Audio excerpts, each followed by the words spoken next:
The crystal chandelier overhead cost more than Beverly Monroe had earned in her entire life, and Eleanor Warrington wanted her to know it. "You don't belong here," Eleanor said, her voice silk wrapped around a blade. "You never will."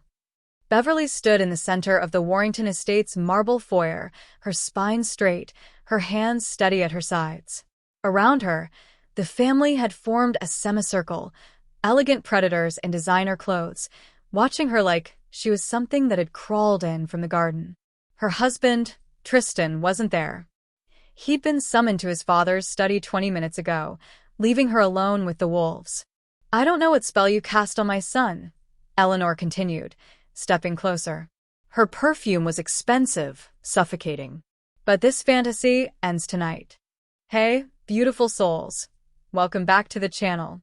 Before we dive deeper into Beverly's story, and trust me, you won't believe where this goes, I want to know, where in the world are you watching from? Drop your city and country in the comments below. I love connecting with you all. Also, have you subscribed yet? If not, hit that subscribe button right now because stories like this, full of twists, power moves, and the sweetest justice, are what we do here. You don't want to miss what happens next. Now, back to Beverly, standing in that mansion, about to face the biggest power play of her life. Beverly had known this moment was coming. The warnings had been there from the beginning, the tight smiles at the engagement party, the accidentally forgotten invitation to the family brunch, the way Eleanor's friends would go silent when she entered a room. She'd married Tristan 3 months ago in a small ceremony his family had boycotted. They'd called it unseemly haste. They meant, how dare he marry a black woman without our permission? But tonight was supposed to be different. Tonight was the formal introduction, the olive branch, the chance for a fresh start. Tristan had begged her to come, promised her it would be okay, swore his mother was coming around. He'd been wrong. "I'm not here to fight with you, Mrs. Warrington," Beverly said quietly. "I'm here because I love your son, and I'm his wife. I'd like us to find a way forward." Eleanor's laugh was cold, brittle. "A way forward? Darling, the only way forward is back through the door you came from." Behind Eleanor, Tristan's sister Blair smirked, her arms crossed over her designer dress. Their father, Reginald, stood near the fireplace, silent but approving, his expression carved from ice. "Do you know what people are saying about us?" Eleanor's voice dropped to a venomous whisper. "The Warringtons, one of the most respected families in the state, and my son marries you. A girl from nowhere, with nothing, who runs a tiny community center in the poorest part of the city." "I run a non-profit development organization," Beverly corrected gently. "We've served over 15,000 families in the last." "I don't care if you've served 15 million, Eleanor snapped.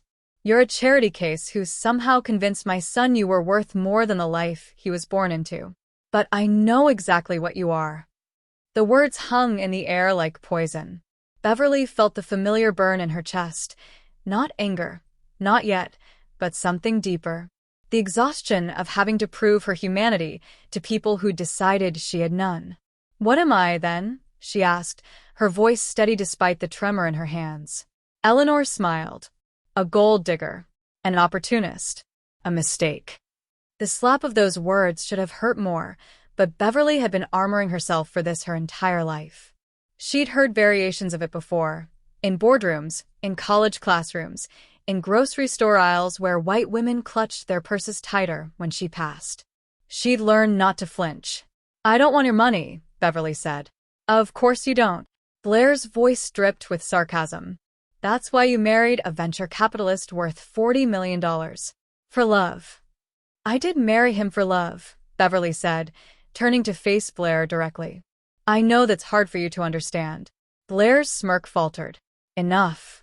Reginald finally spoke, his voice authoritative and final. "Tristan is meeting with our attorneys right now. We're offering you $2 million to annul this marriage and disappear from our lives." The air left the room. Beverly stared at him. "You're bribing me to leave your son?" "We're offering you a dignified exit," Reginald said. "Take the money. Sign the papers. Leave quietly. You'll never have to work another day in your life, and we can all move past this unfortunate situation." "Unfortunate situation," Beverly repeated slowly. That's what you call your son's marriage? That's what we call a mistake that needs correcting, Eleanor said. 2 million, Beverly. That's more money than you'd see in 10 lifetimes. Be smart. For a moment, just one flickering moment, Beverly imagined what it would feel like to walk out, to let them win, to take their money and their contempt and just leave. But then she thought of Tristan's face the morning after their wedding, the way he'd whispered, "I've never been this happy," against her shoulder. The way he'd defended her, fought for her, chosen her even when it cost him everything. "No," she said. Eleanor blinked. "Excuse me?" "I said no. I'm not signing anything, and I'm not leaving. Tristan is my husband, and whether you like it or not, I'm part of this family now." The temperature in the room dropped 10 degrees. "You're making a terrible mistake," Reginald said, his voice dark with warning. "No," Beverly said, meeting his eyes without fear. "You are." She didn't tell them about the file folder in her car. She didn't tell them about the federal grant proposal sitting on her desk. She didn't tell them about the meeting she had scheduled in 4 days with the Commerce Department, a meeting that would determine whether the Warrington Foundation received the $10 million community development partnership they'd been desperately lobbying for. She didn't tell them that she was the lead evaluator on that grant. She didn't tell them that their entire family legacy was sitting in the palm of her hand. Not yet. Because Beverly Monroe hadn't survived 30 years of being underestimated by revealing her cards too early.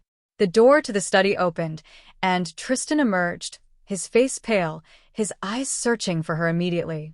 "Beverly," he breathed, crossing the room in 3 strides. "I'm so sorry. I didn't know they'd—" "It's okay," she said softly, touching his arm. "I'm okay." But she wasn't looking at him. She was looking at Eleanor, whose expression had shifted into something smug and victorious. Eleanor thought she'd won. They all did. What none of them knew was that in 4 days, Beverly would be sitting across from them in a very different room, with very different power dynamics. And the choice she'd have to make would destroy everything, or save the only thing that mattered. The drive back to their penthouse was silent except for the rain drumming against the windshield. Tristan kept one hand on the wheel, the other reaching across the console to hold Beverly's. His grip was tight, almost desperate, like he was afraid she'd evaporate if he let go. "I told them I'd never speak to them again," he finally said, his voice raw. "I told my father exactly what I thought of his offer. I told them all." "Tristan." Beverly squeezed his hand. "It's okay." "It's not okay." He pulled into their building's parking garage, killed the engine, and turned to face her. His eyes were red-rimmed, furious. "What they said to you, how they treated you. Beverly, I'm so sorry. I really thought they'd at least try." She looked at her husband. This man who'd walked away from a trust fund, moved out of the family compound, and chosen a life with her over the empire he'd been raised to inherit. His sandy hair was disheveled from running his hands through it, his expensive suit rumpled, his face etched with guilt. Tristan Warrington was the anomaly in his family. The son who'd actually worked for what he had instead of coasting on the family name. The brother who donated half his income to causes his parents called wasteful. The man who'd fallen in love with her at a community fundraiser and hadn't cared what anyone thought about it.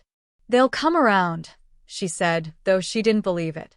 "And if they don't—" Beverly touched his face, her thumb tracing the line of his jaw. "Then we build our own family. We've already started." He kissed her palm, closed his eyes. "I don't deserve you." "You're right," she said with a small smile. "You really don't." That got a laugh out of him, broken but real. Inside their apartment, Beverly kicked off the heels that had been pinching her feet all night and padded into the kitchen. It was nearly midnight, but she was too wired to sleep. Her phone buzzed on the counter. 3 missed calls from her best friend and business partner, Vivian. She called back. "Girl, please tell me you survived," Vivian answered on the first ring. "I've been stress-eating cookies for the last 2 hours waiting to hear from you." Beverly sank onto the couch, pulling a throw blanket over her legs. "I survived. That bad. His mother offered me $2 million to annul the marriage and disappear." Vivian's sharp intake of breath was audible. "I'm sorry. She did what?" You heard me. Beverly Monroe, please tell me you took that money and ran. We could expand the center, hire 10 more staff members, fund scholarships for Viv. I'm kidding. Mostly. Vivian's voice softened. How are you really doing? Beverly closed her eyes, let herself feel it. The exhaustion, the anger, the bone-deep weariness of fighting for respect from people determined not to give it. I'm tired, she admitted. I'm so tired of having to prove I'm human. I know, honey. I know. Vivian Loron had been Beverly's roommate in college, her co-founder at the Monroe Development Initiative, and the sister she'd chosen when her biological family fell apart. She was the only person who knew the whole story, how Beverly had grown up in foster care after her mother died, how she'd put herself through school working 3 jobs, how she'd built everything she had from absolutely nothing. The grant meeting is in 4 days, Vivian said carefully. Have you told Tristan yet? About your role in the Warrington Foundation application. Beverly opened her eyes, stared at the ceiling. No, Beverly. I know. I will. I need to figure out how. The Warrington Foundation's application had landed on her desk 6 weeks ago, long before tonight's disaster. As the Senior Director of Community Investment at the Federal Commerce Department's Regional Development Office, Beverly was the lead evaluator for the $10 million grant program designed to fund sustainable urban renewal projects. The Warrington Foundation wanted that money desperately, not because they needed it financially, but because they needed the public relations victory. 6 months ago, a whistleblower had exposed their previous community development project as a gentrification scheme that had displaced 300 low-income families. The scandal had tarnished their reputation, threatened their nonprofit status, and put them under federal investigation. This grant was their redemption arc. Their application was actually good, surprisingly good. It proposed a genuine partnership with existing community organizations, included accountability measures, and committed to affordable housing protections. Someone on their team, probably not the Warringtons themselves, had done real work. But Beverly had the power to approve or deny it. And nobody in that family had any idea. What are you going to do? Vivian asked. I'm going to evaluate it fairly, Beverly said. Same as I would any other application. Even after tonight? Especially after tonight. Beverly sat up, her voice hardening with resolve. I'm not them, Viv. I don't punish people for being ignorant or cruel. I do my job with integrity, and I make decisions based on what's best for the communities we serve, not on personal vendettas. You're a better person than me.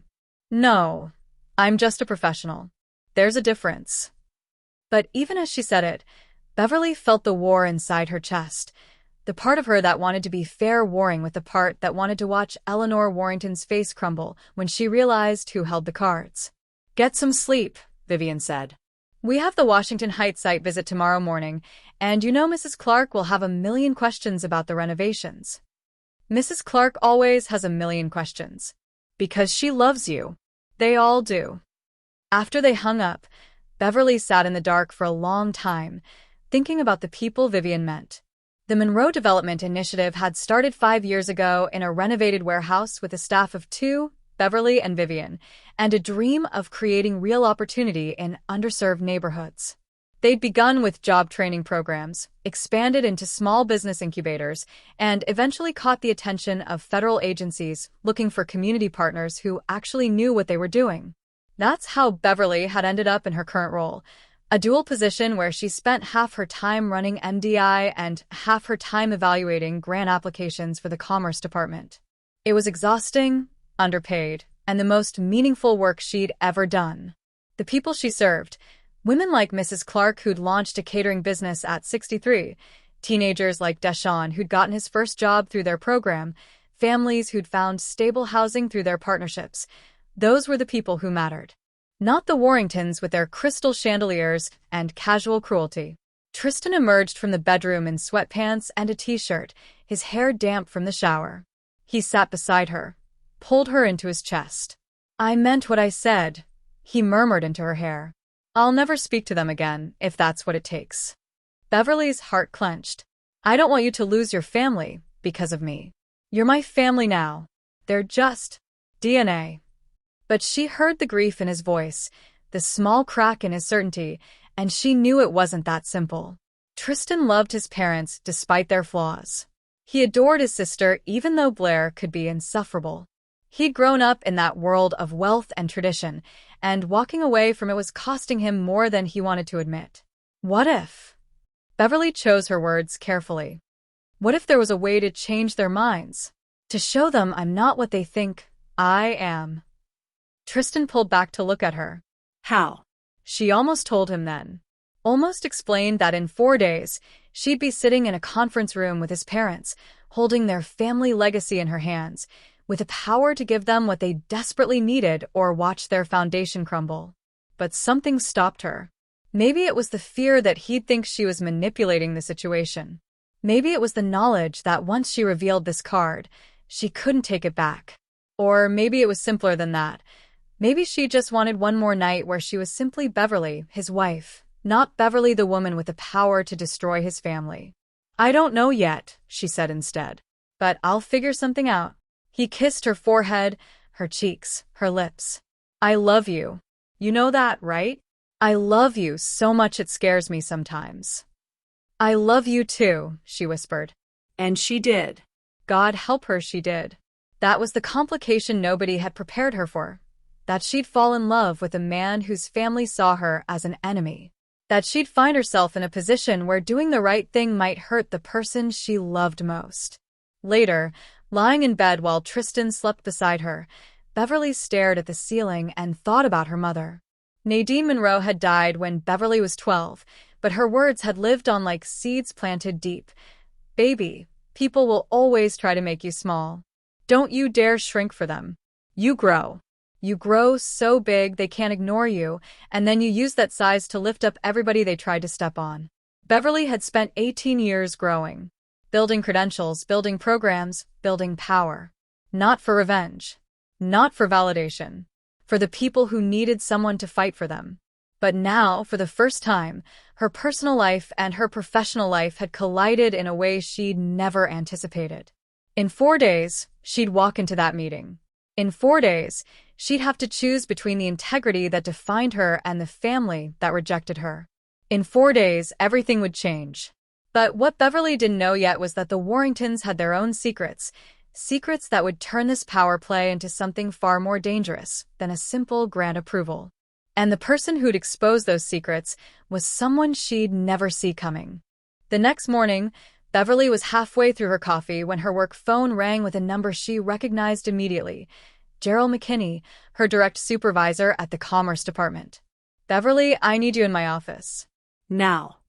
The line went dead. She stared at the phone, her stomach dropping. In 3 years of working under Gerald, he'd never called her with that tone. Clipped, urgent, almost angry. Tristan looked up from his laptop at the kitchen table. Everything okay? I don't know, she said honestly, grabbing her bag. I have to go in early. The drive to the federal building felt longer than usual. Beverly's mind raced through possibilities. Had she missed a deadline? Made an error in an evaluation? Said something wrong in the last staff meeting? By the time she reached Gerald's office on the 7th floor, her hands were cold despite the warm morning. Gerald was standing by his window, his back to the door. He was a black man in his late 50s who'd spent 30 years in federal service and had mentored Beverly from her first day.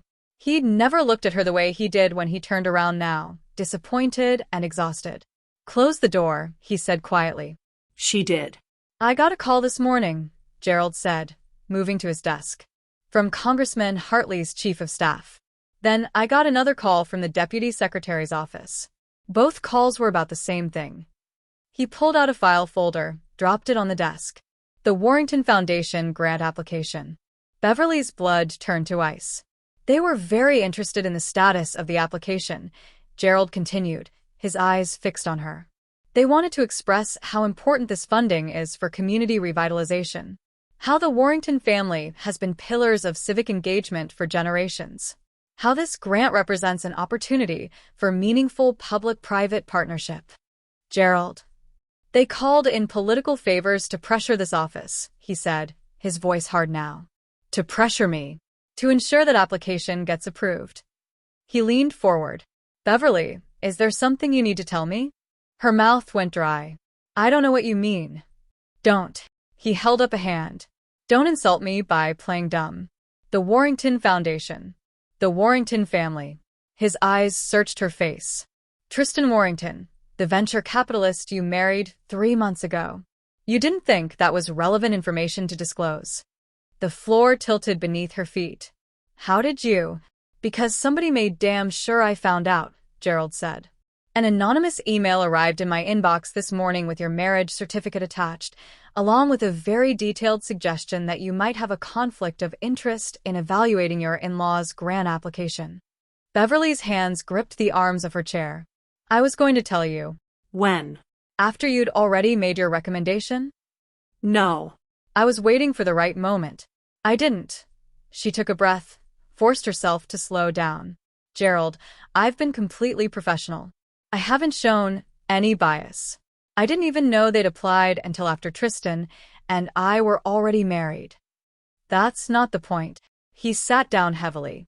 The point is that the appearance of impropriety is just as damaging as actual impropriety. You should have recused yourself the moment you saw their application. You're right, Beverly said quietly. You're absolutely right. I should have. It's complicated. Complicated how? She didn't know how to explain it, how she'd wanted to prove to herself that she could be objective, that she could separate her personal feelings from her professional judgment. How some part of her had wanted the power to be fair to people who'd been so deeply unfair to her. How she'd wanted to matter in a way they couldn't dismiss. They don't know, she said finally. Tristan's family. They have no idea I work here, no idea I'm connected to the grant process. Tristan doesn't even know. Gerald's eyebrows rose. Your husband doesn't know you're evaluating his family's grant application? The foundation is his parents' project. Tristan isn't involved in it. We don't really talk about his family. The admission felt like failure. Jesus, Beverly. Gerald rubbed his temples. This is a mess. What do you want me to do? You're recusing yourself, effective immediately. I'll assign the Warrington application to Martin. You're off it completely. Relief and disappointment warred in her chest. Okay. And you need to be prepared for an ethics review. The Inspector General's office will probably want to ask questions. Her stomach lurched. An ethics review? Someone went out of their way to expose this situation, Gerald said. They wanted you compromised, wanted this grant process questioned. Which means somebody's playing a game here, and you're caught in the middle of it. Beverly's mind raced. Who would send that email? Who even knew about her marriage and her role here? She'd kept her work life and personal life carefully separated. Vivian knew, but Vivian would never. There's something else, Gerald said, his voice gentler now. The Warrington Foundation application. Have you completed your preliminary review? Yes. And Beverly hesitated. It's strong. Really strong, actually. The community partnerships are genuine, the accountability measures are solid, the budget is reasonable. If they execute what they're proposing, it could help a lot of people.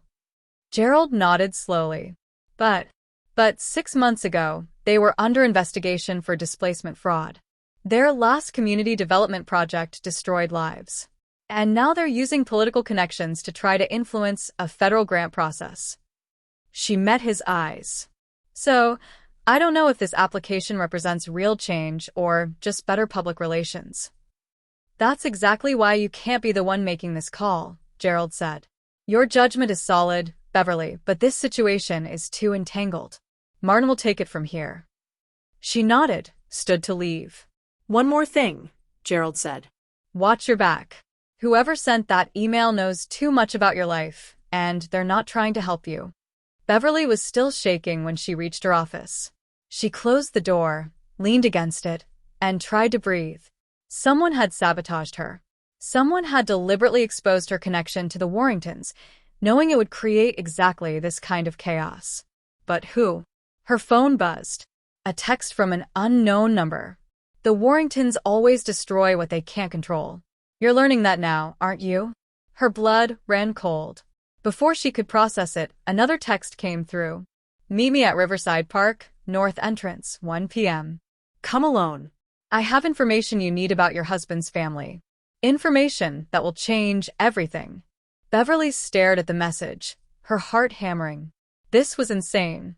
She should report this to security, maybe call the police. Definitely tell Gerald. Her phone rang. Tristan. Hey, she answered, trying to sound normal. I just got off the phone with Blair. His voice was tight. She knows about the grant. Beverly's world tilted again. What? She knows you work for the Commerce Department. She knows you're involved in evaluating the foundation's application. Beverly, she's telling my parents right now. How does Blair know? I don't know, but she's losing her mind. She's saying you manipulated me, that you married me to sabotage the foundation, that you've been playing us all along. That's not true, Beverly said, her voice breaking. Tristan, none of that is true. I didn't even know you existed when I took this job. The application came in after we were married. I know that. I know. But they're not going to believe it.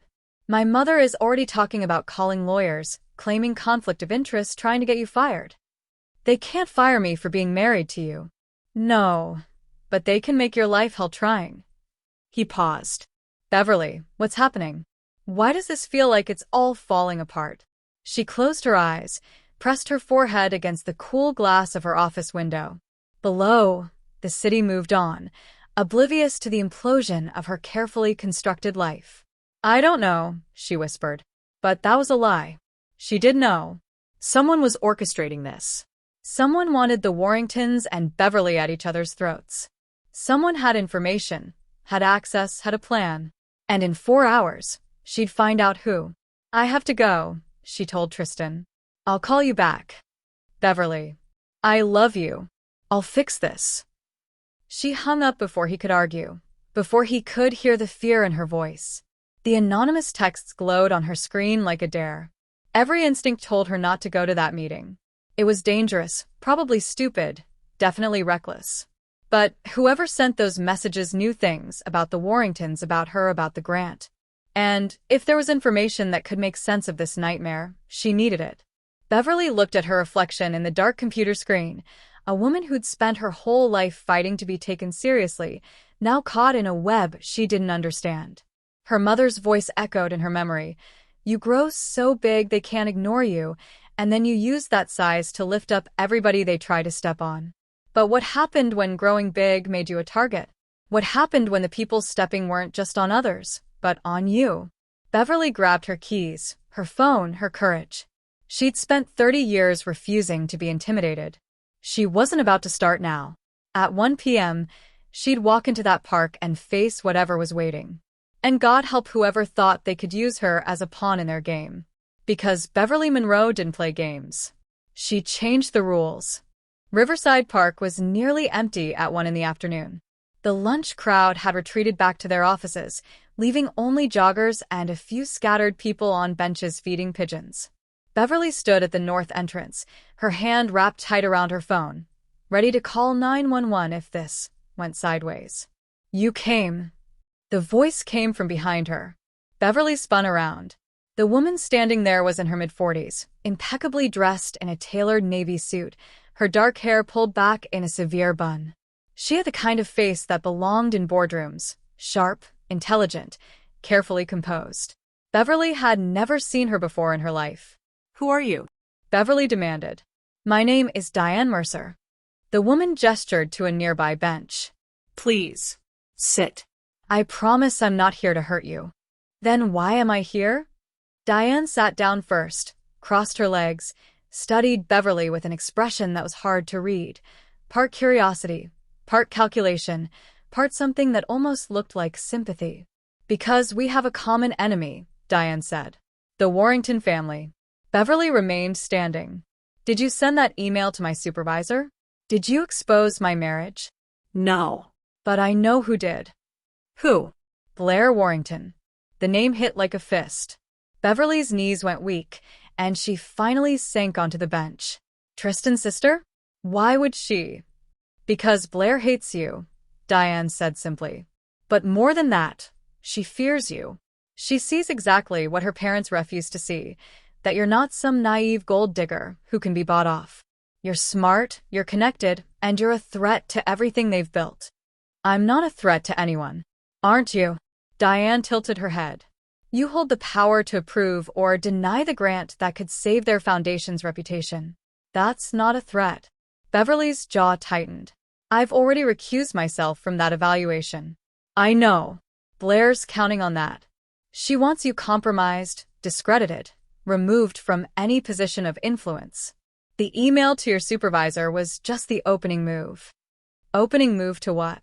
Diane reached into her bag and pulled out a manila folder. To destroying you completely. And when they're done with you, they'll destroy Tristan too, because he chose you over them. She handed the folder to Beverly. Inside were printouts, emails, financial records, photographs. Beverly's hands trembled as she flipped through them. What am I looking at? Proof that the Warrington Foundation's grant application is fraudulent, Diane said. The community partnerships they claim to have established? Fabricated. The non-profit organizations they say they're collaborating with? Shell companies controlled by Warrington subsidiaries. The affordable housing protections they promised? Meaningless legal jargon with loopholes wide enough to drive a bulldozer through. Beverly's stomach turned as she read. This can't be real. It's very real. And if that grant gets approved, the Warringtons will use the federal money to execute another gentrification scheme, displace another few hundred families, and line their pockets while pretending to be philanthropists. How do you know all this?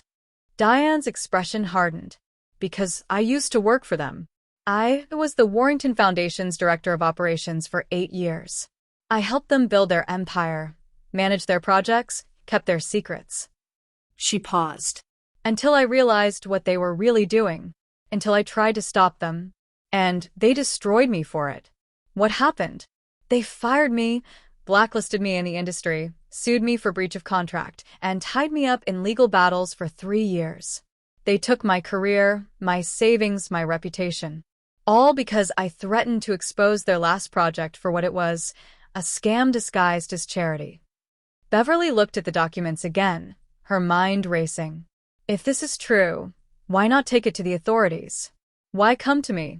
Because I've been trying for 2 years, Diane said, her voice cracking slightly. I've gone to journalists, federal investigators, ethics boards. The Warringtons have connections everywhere.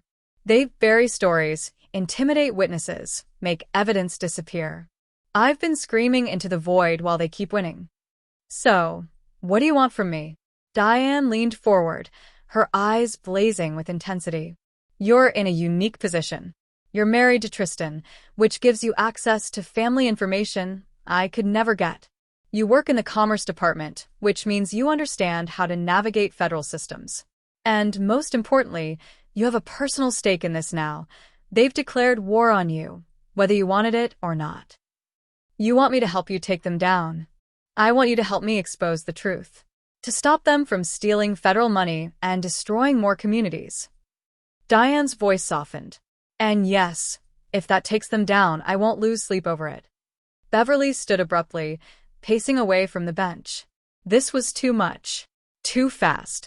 Too dangerous. I can't, she said. Even if everything you're saying is true, I can't be involved in some vendetta against my husband's family. I love him, and this would kill him. He's going to be hurt either way, Diane interrupted. Either hurt when his family's crimes are finally exposed, or hurt when they succeed in destroying you, and he loses the woman he loves.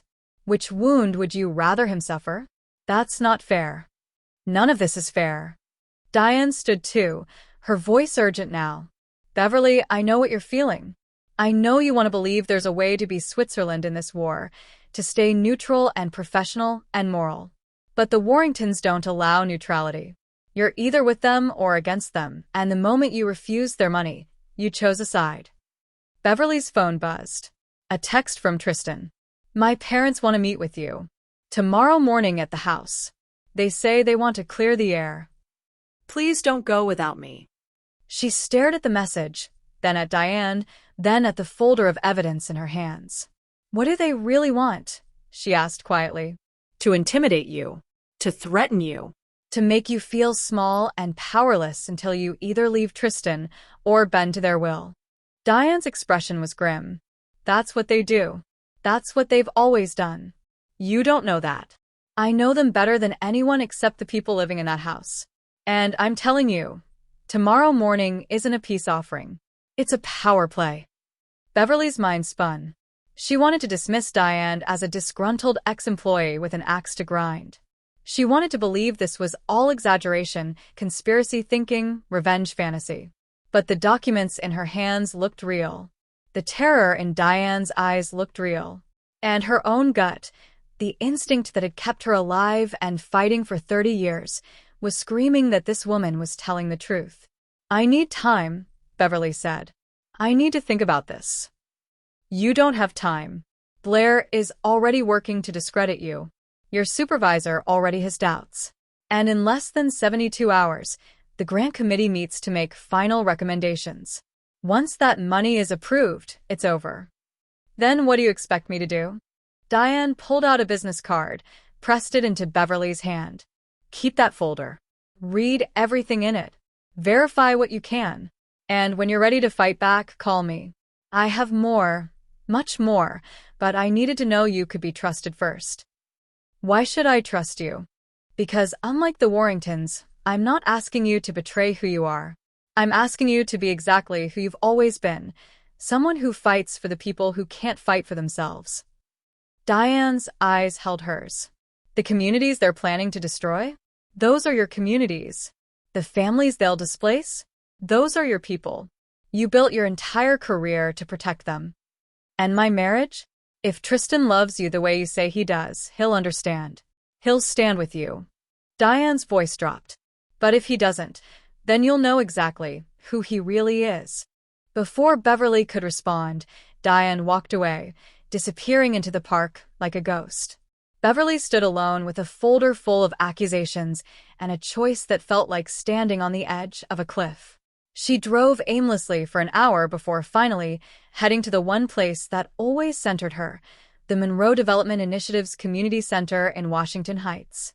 The building was a converted factory, all exposed brick and high ceilings, now filled with the sound of life.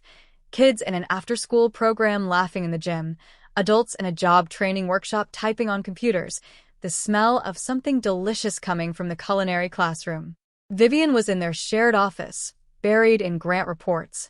She looked up when Beverly entered, took one look at her face, and immediately closed her laptop. What happened? Beverly sank into the worn armchair in the corner, the one they'd rescued from a sidewalk 6 years ago, and told her everything. When she finished, Vivian was quiet for a long moment. So let me get this straight, she finally said. Blair exposed you to your boss. Someone named Diane claims the Warringtons are running a scam, and now you're supposed to meet with Tristan's parents tomorrow for what's definitely a trap? That's the summary, yes. And Tristan? I haven't told him about Diane yet. Beverly. I know I need to. But how do I tell my husband that someone is accusing his family of fraud? That I'm sitting on evidence that could destroy them? That I'm being asked to choose between him and everything I've built my life around? Vivian came and sat on the arm of the chair, put her hand on Beverly's shoulder. You tell him the truth. Because that's what you do. That's who you are. What if the truth breaks us? Then it was always going to break, honey. You can't build a real marriage on secrets and silence. Beverly knew she was right. She'd always known. But knowing didn't make it easier. Her phone rang. Tristan again. I have to take this, she told Vivian. Hey, she answered. Where are you? Tristan's voice was strained. I've been worried. I'm at the center. I needed to clear my head. Can I come there? I want to see you. I want to talk about tomorrow, about what we're walking into with my parents. Beverly closed her eyes. She could picture him, probably pacing their apartment, running his hands through his hair the way he did when he was anxious, wearing the worried expression that made him look younger than 32. She loved him so much it physically hurt. Yes, she said. Come here. I'm leaving now. While she waited, Beverly pulled out Diane's folder and started reading in earnest. The more she read, the sicker she felt. If these documents were real, if the Warrington Foundation really was planning another fraudulent project, then approving that grant wouldn't just waste federal money. It would actively harm the people she'd sworn to protect. But if the documents were fake, if Diane was lying or mistaken, then Beverly was being manipulated into destroying innocent people. Her professional integrity demanded she verify everything before acting. Her personal loyalty demanded she protect Tristan from baseless accusations. Her moral compass demanded she figure out which side of this mess held the truth. When Tristan arrived 30 minutes later, she was still staring at spreadsheets, trying to make sense of shell companies and financial transfers. He kissed her forehead, noticed the folder. What's all this? This was the moment. The choice. Truth or silence. Trust or protection. Beverly took a deep breath and made her decision. Sit down, she said. We need to talk about your family. Tristan listened in absolute silence as Beverly explained everything. The meeting with Diane, the folder of evidence, the accusations against his family's foundation. His face went through a progression of emotions: confusion, disbelief, anger, and then something that looked disturbingly like resignation. When she finished, he stood and walked to the window overlooking the street where kids were playing basketball. Say something, Beverly whispered. He was quiet for so long she thought he might not answer. Then, I believe you. She blinked. What? I believe Diane. I believe the foundation is fraudulent. He turned to face her, and the pain in his eyes made her chest ache. Because I've suspected it for months. The world tilted. What are you talking about? Tristan sat back down, but this time he didn't reach for her. He put his head in his hands, his voice muffled. Last year, I was reviewing some of my personal investments, and I noticed a pattern. Shell companies connected to family holdings, money moving through accounts that didn't make sense, transactions that were hidden behind layers of corporate structures. Tristan. I started digging. Quietly. I didn't want to believe it, so I told myself there were legitimate explanations. But the more I looked, the worse it got. He raised his head, met her eyes. The community development project that got exposed 6 months ago? The displacement scandal? I'm the one who leaked it to the press. Beverly's mouth fell open. You're the whistleblower? I had to. I saw what they were doing. Families being pushed out of homes they'd lived in for generations. Affordable housing demolished to build luxury condos, all while my parents smiled for cameras and accepted awards for their charitable work. His voice cracked. I couldn't let them keep doing it. Does your family know? They suspect. They've never been able to prove it, but my mother, she knows. That's part of why she hates you so much. She thinks I chose you over them as punishment, as revenge for what they are. But you didn't. We met at a fundraiser. You fell for me before any of this. I fell for you the moment you started talking about equity versus equality and community development, Tristan said with a sad smile. You were so passionate, so brilliant, so real in a room full of people who just wanted to write checks and feel good about themselves. I'd never met anyone like you. Beverly's heart was pounding. Why didn't you tell me any of this? Because I was ashamed. He looked away. Because I didn't want you to know that my family, my blood, was everything you'd spent your life fighting against. I thought if I could just separate myself from them, build a life with you that had nothing to do with the Warrington name, maybe I could outrun the guilt. Tristan. She moved closer, took his hands. You're not responsible for what they do. Aren't I? I grew up in that house. I benefited from that money. I spent 28 years complicit in a system designed to extract wealth from the vulnerable and call it charity. His eyes were wet now. You want to know why I donate half my income? Why I moved out of the family compound? Why I fought so hard to marry you despite their objections? Why? Because you're good. Genuinely, thoroughly good. And being with you makes me feel like maybe I can be good too. Like maybe I can build something that matters instead of just destroying what others have built. Beverly's throat tightened with emotion. She'd never heard him talk like this, never seen this depth of pain and self-recrimination. You are good, she said fiercely. You're the best man I know. Then help me prove it. He squeezed her hands. Help me stop them. Not for revenge, not for Diane, but because it's right. Because if that grant gets approved and they do this again, we'll both have to live with knowing we could have prevented it. This was the moment everything crystallized. Beverly had been trying to balance professional integrity with personal loyalty, trying to find a way to be fair to everyone. But Tristan was right. This wasn't about fairness. This was about justice. The Grant Committee meets in 72 hours, she said. Even though I've recused myself, there are things I can do. Documents I can verify, connections I can check. If Diane's evidence is real, I can flag it for the Inspector General's office. And if my family finds out you're investigating them, then they'll hate me even more than they already do. She tried to smile. At least I'll have earned it this time. Tristan pulled her close, buried his face in her neck. I'm sorry. God. Beverly, I'm so sorry you got dragged into this. I'm not. She pulled back to look at him. If I hadn't married you, your family would still be doing this, and I'd never know. At least this way, we can fight back. Together? Together. They kissed, and it felt different than before, not just passion or comfort, but partnership. A promise sealed not with words, but with the understanding that they were about to walk into fire, and they were doing it hand in hand. When they broke apart, Tristan's expression had shifted into something harder, more determined. The meeting tomorrow morning. We should still go. Are you serious? If we don't show up, they'll know we're onto them. They'll get defensive, maybe move money, destroy evidence. But if we walk in there playing the part they expect, me as the dutiful son trying to make peace, you as the intimidated daughter-in-law, we might learn something useful. Beverly considered it. You want to spy on your own parents? I want to protect the communities they're planning to exploit.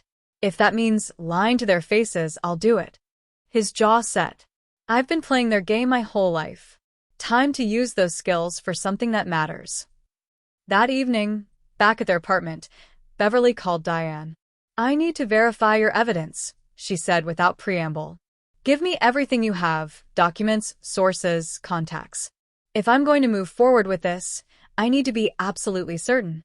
Smart, Diane said, and Beverly could hear the approval in her voice. I'll email you encrypted files tonight. But be careful who you share them with. The Warringtons have people everywhere. What about the meeting tomorrow? Ah, so you know about that. Diane paused. What are you going to do? We're going. Both of us. And we're going to act like we don't know anything. We? You told Tristan? He's with me on this. Completely.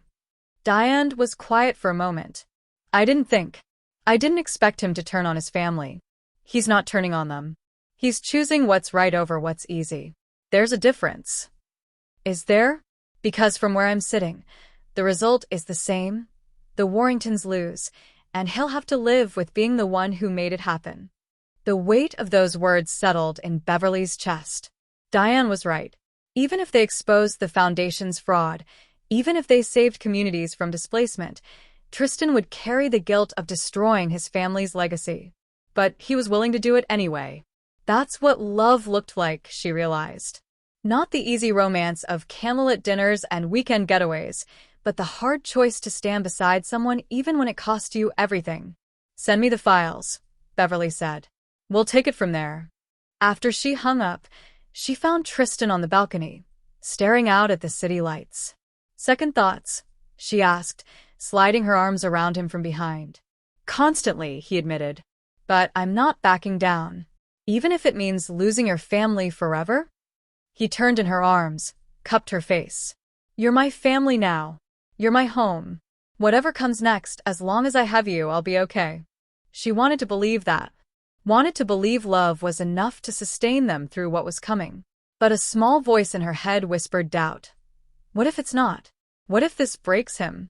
What if you become a reminder of everything he lost? She pushed the thoughts away, kissed him instead, let the warmth of his body against hers drown out the fear. They made love that night with an urgency that felt like grief and hope tangled together, like they were trying to memorize each other before everything changed. The encrypted files arrived at 11 p.m. Beverly spent 3 hours going through them while Tristan slept. Bank statements, emails, legal documents, recorded phone calls. The evidence was damning, meticulous, and deeply disturbing. The Warrington Foundation hadn't just fabricated partnerships, They created an entire ecosystem of fake nonprofits, hired actors to pose as community leaders, and produced testimonials from people who didn't exist. The affordable housing protections in their grant application were legal theater, designed to sound good while meaning nothing. If they got that $10 million, they'd use it to buy properties in targeted neighborhoods, force out current residents through predatory lease agreements, demolish the affordable units, and build luxury developments. The federal grant would subsidize gentrification, and the Warringtons would profit while claiming to be heroes. It was brilliant, evil, and exactly the kind of thing Beverly had spent her career fighting. She felt sick. But she also felt something else. Clarity. This wasn't about her marriage anymore, or her hurt feelings, or even her career. This was about the single mother in Washington Heights who'd finally found stable housing. The teenager working at the community center, who was the first in his family to dream of college. The elderly man who'd lived in his rent-controlled apartment for 40 years and couldn't survive being displaced. Those were the people the Warringtons would destroy. And Beverly had the power to stop it. At 2 a.m., she composed an email to the Inspector General's office, attaching the most damning evidence and requesting an immediate investigation into the Warrington Foundation's grant application. She explained her recusal, her marriage to Tristan, and her commitment to transparency. Her finger hovered over the send button. Once she did this, there was no going back. The investigation would be public, brutal, and career-defining. The Warringtons would come after her with everything they had. Tristan would be caught in the crossfire. But those families, those communities, they needed someone to fight for them. You grow so big they can't ignore you, and then you use that size to lift up everybody they tried to step on. Beverly pressed send. The email whooshed away into the digital void, carrying with it the match that would burn down the Warrington empire. She sat back, exhaled, and waited for the world to catch fire.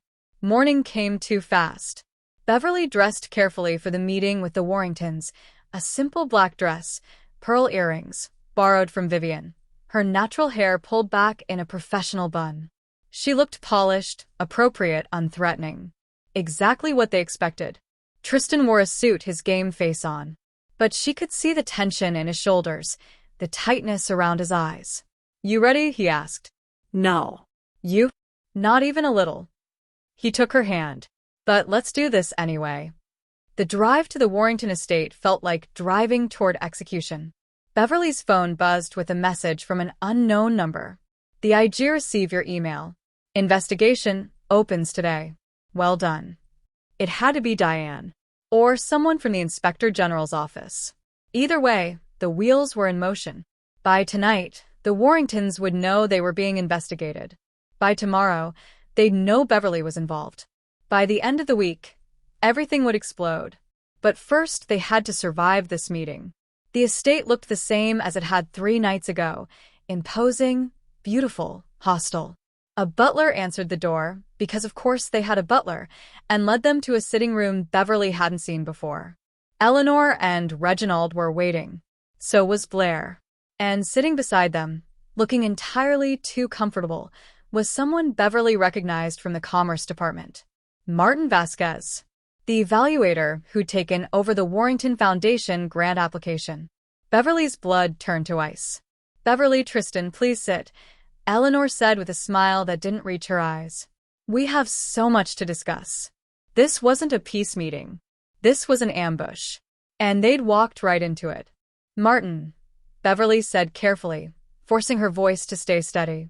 "I wasn't expecting to see you here." Martin Vasquez had worked in the Commerce Department for 15 years, a career bureaucrat with a reputation for being thorough, fair, and incorruptible. He was the evaluator Gerald had assigned to replace her on the Warrington application. He was supposed to be neutral, but the way he sat there, comfortable in the enemy's sitting room, told a very different story. "Beverly, Tristan, please." Eleanor gestured to the chairs across from them. "Don't be rude. Sit." It wasn't a request. Tristan's hand found Beverly's, squeezed once, a silent message of solidarity, and they sat. "I suppose you're wondering why Mr. Vasquez is here," Reginald said, his voice calm and controlled. He was a man used to power, used to getting his way. He reached out to us yesterday with some concerning information. Beverly's heart hammered, but she kept her face neutral. What kind of information? Martin leaned forward, and there was something apologetic in his expression that made Beverly's skin crawl. I'm sorry, Beverly. I know this is awkward, but when I was assigned the Warrington Foundation application, I started my standard review process. And I found some irregularities. Irregularities, she repeated flatly. In your preliminary evaluation notes, Martin continued, it appeared that you'd flagged certain elements of the application for additional scrutiny. Partnerships that seemed questionable, financial structures that raised red flags. Standard due diligence. That's my job. Of course. But when I began following up on those flags, I discovered something troubling. He pulled out a tablet, turned it toward her. These annotations in the file. These notes questioning the legitimacy of the Foundation's community partnerships. They were added after you recused yourself. Beverly's blood ran cold. That's not possible. The metadata doesn't lie. Someone with your login credentials accessed the grant application file at 11:47 p.m. last night and made changes to the evaluation notes. Changes that appear designed to sabotage the Warrington Foundation's application. I didn't do that. Then how do you explain it? Eleanor's voice cut like glass. You recuse yourself during the day, claiming ethics and transparency, and then you sneak back into the system at night to poison the well against us? I was reviewing other files last night, but I never touched the Warrington application. I wouldn't. Wouldn't you? Blair spoke for the first time, her voice dripping with malice. You've made it very clear what you think of this family. You married my brother to get close to us, to get information, to sabotage. That's insane, Tristan snapped. Beverly didn't even know about the grant when we got married. Didn't she? Blair pulled out her own phone, tapped the screen. Because according to the application timestamp, the Foundation submitted our proposal 7 months ago. You and Beverly got married 3 months ago, which means she absolutely knew about it when she decided to seduce you. The application was submitted, but it wasn't assigned to me until later, Beverly said, her voice tight. The regional office handles hundreds of applications. I don't see them all immediately. Convenient, Eleanor murmured. Reginald held up a hand, silencing his wife and daughter. Let's not get distracted by timelines. The fact remains that someone used Beverly's credentials to access a grant file she was supposed to be recused from. Martin, as the current evaluator, what's your recommendation? Martin looked genuinely uncomfortable. I've reported it to the ethics office. They'll need to investigate whether there was improper access or tampering. In the meantime, I'm recommending the Warrington Foundation application move forward to final approval. Despite the flagged concerns, I've independently verified the partnerships, reviewed the financial structures, and found everything to be in order.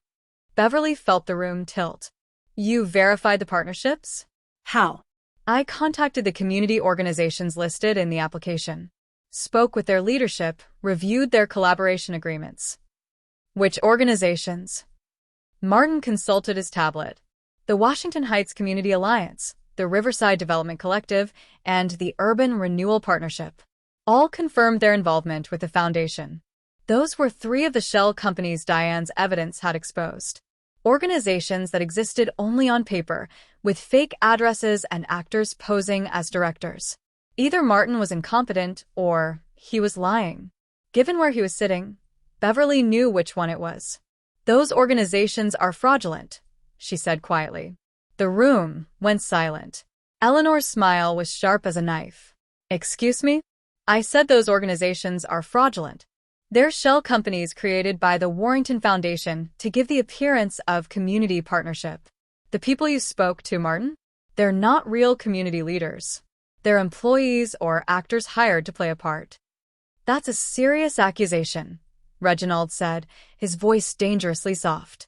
It's the truth. Can you prove it? Beverly hesitated. She could mention Diane's evidence, the files she'd reviewed, the emails she'd sent to the Inspector General. But something in the room's atmosphere stopped her. The way they were all watching her, waiting, like predators who'd already set the trap. I've forwarded information to the appropriate authorities, she said instead. They'll conduct their own investigation. Ah yes, the Inspector General's office. Reginald pulled out his own phone, read from the screen. Anonymous allegations of fraud, submitted via encrypted email at 2:14 a.m. this morning. No corroborating evidence, no verifiable sources, just a collection of documents that could have been fabricated by anyone with basic Photoshop skills and an axe to grind. He knew. They all knew. How did you? We have friends at every level of government, dear girl, Eleanor said sweetly. Did you really think you could launch an investigation into our family without us finding out within hours? Beverly's hands were shaking now. Beside her, Tristan had gone absolutely still. The IG takes all allegations seriously, Beverly said. They'll investigate regardless of your connections. Perhaps. But investigations take time. Months, sometimes years. And in the meantime, the grant approval process continues.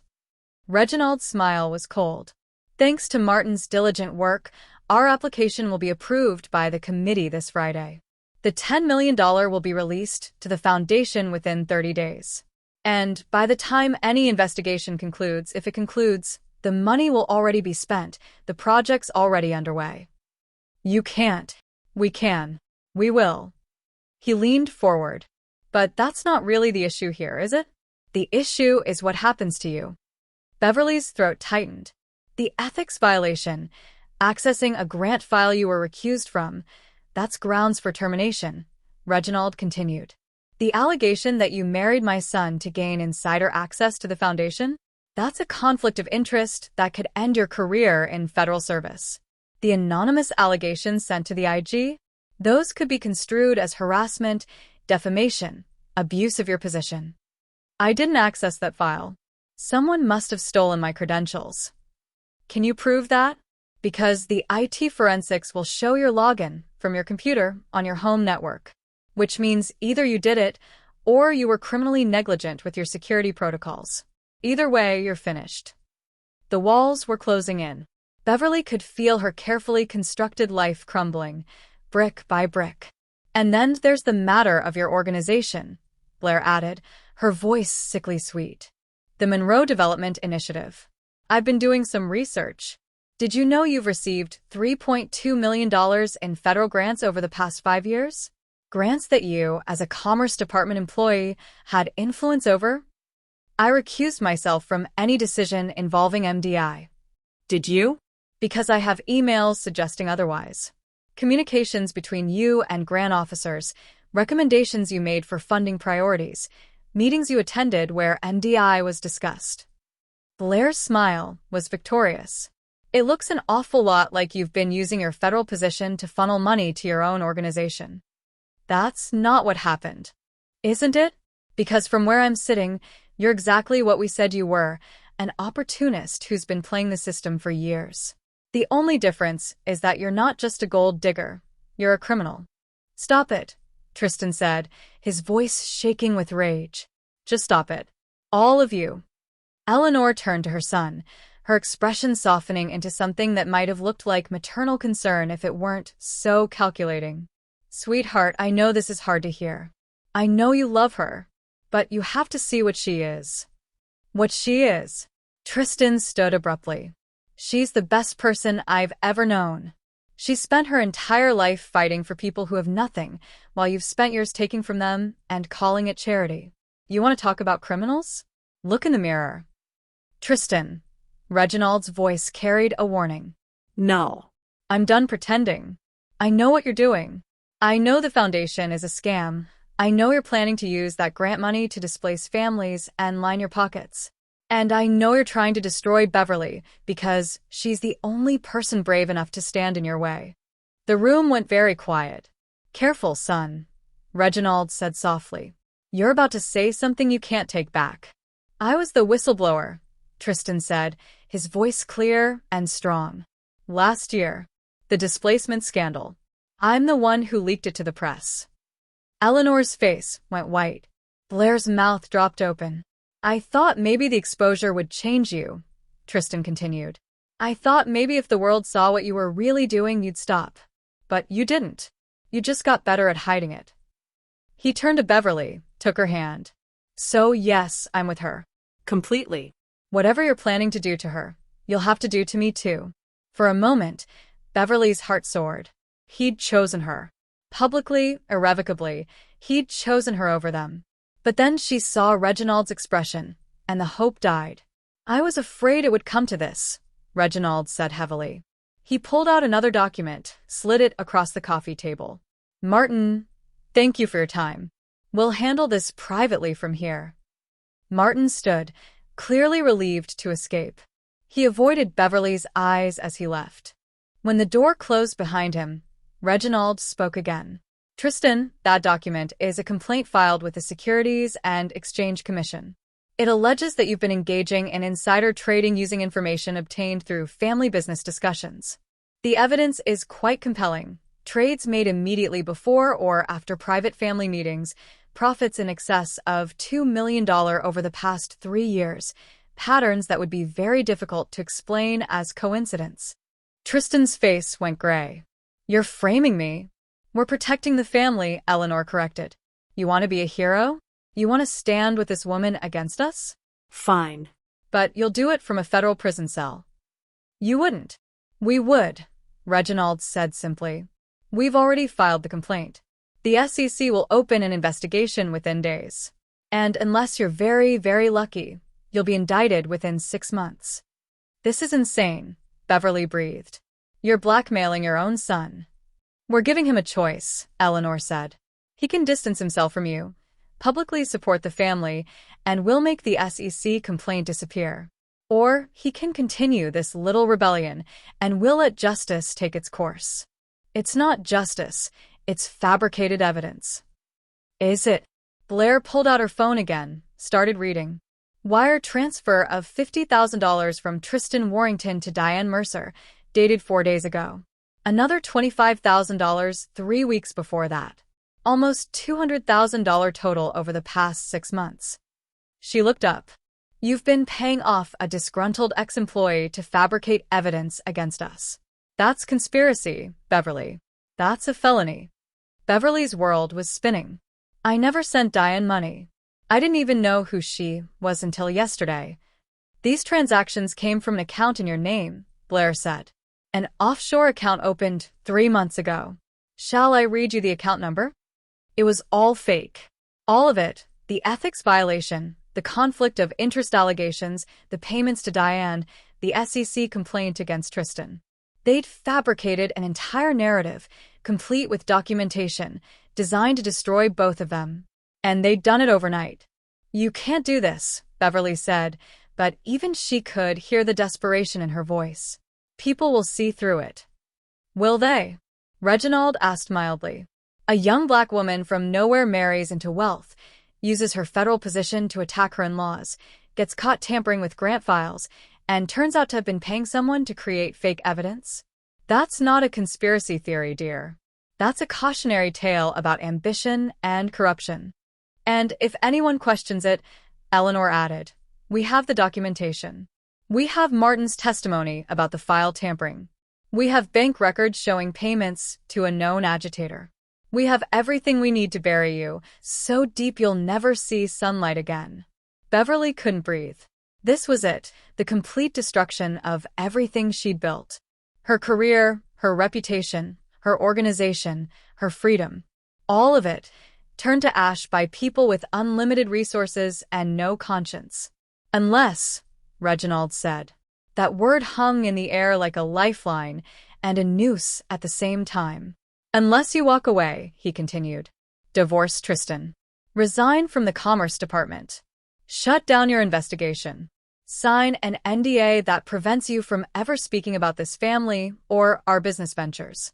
Do all of that, and we'll make all of this go away. The ethics complaint, the offshore accounts, the allegations, all of it disappears. And if I don't, then we destroy you, we destroy your organization, and we send Tristan to prison. Eleanor's voice was ice. Your choice. Beverly looked at Tristan, saw the anguish in his eyes. Don't, he whispered. Don't give them what they want. We can fight this. With what? Blair laughed. You have no money. You gave most of it away, remember? No legal team that can match ours. No political connections. No evidence that anyone will believe. You have nothing. She was right.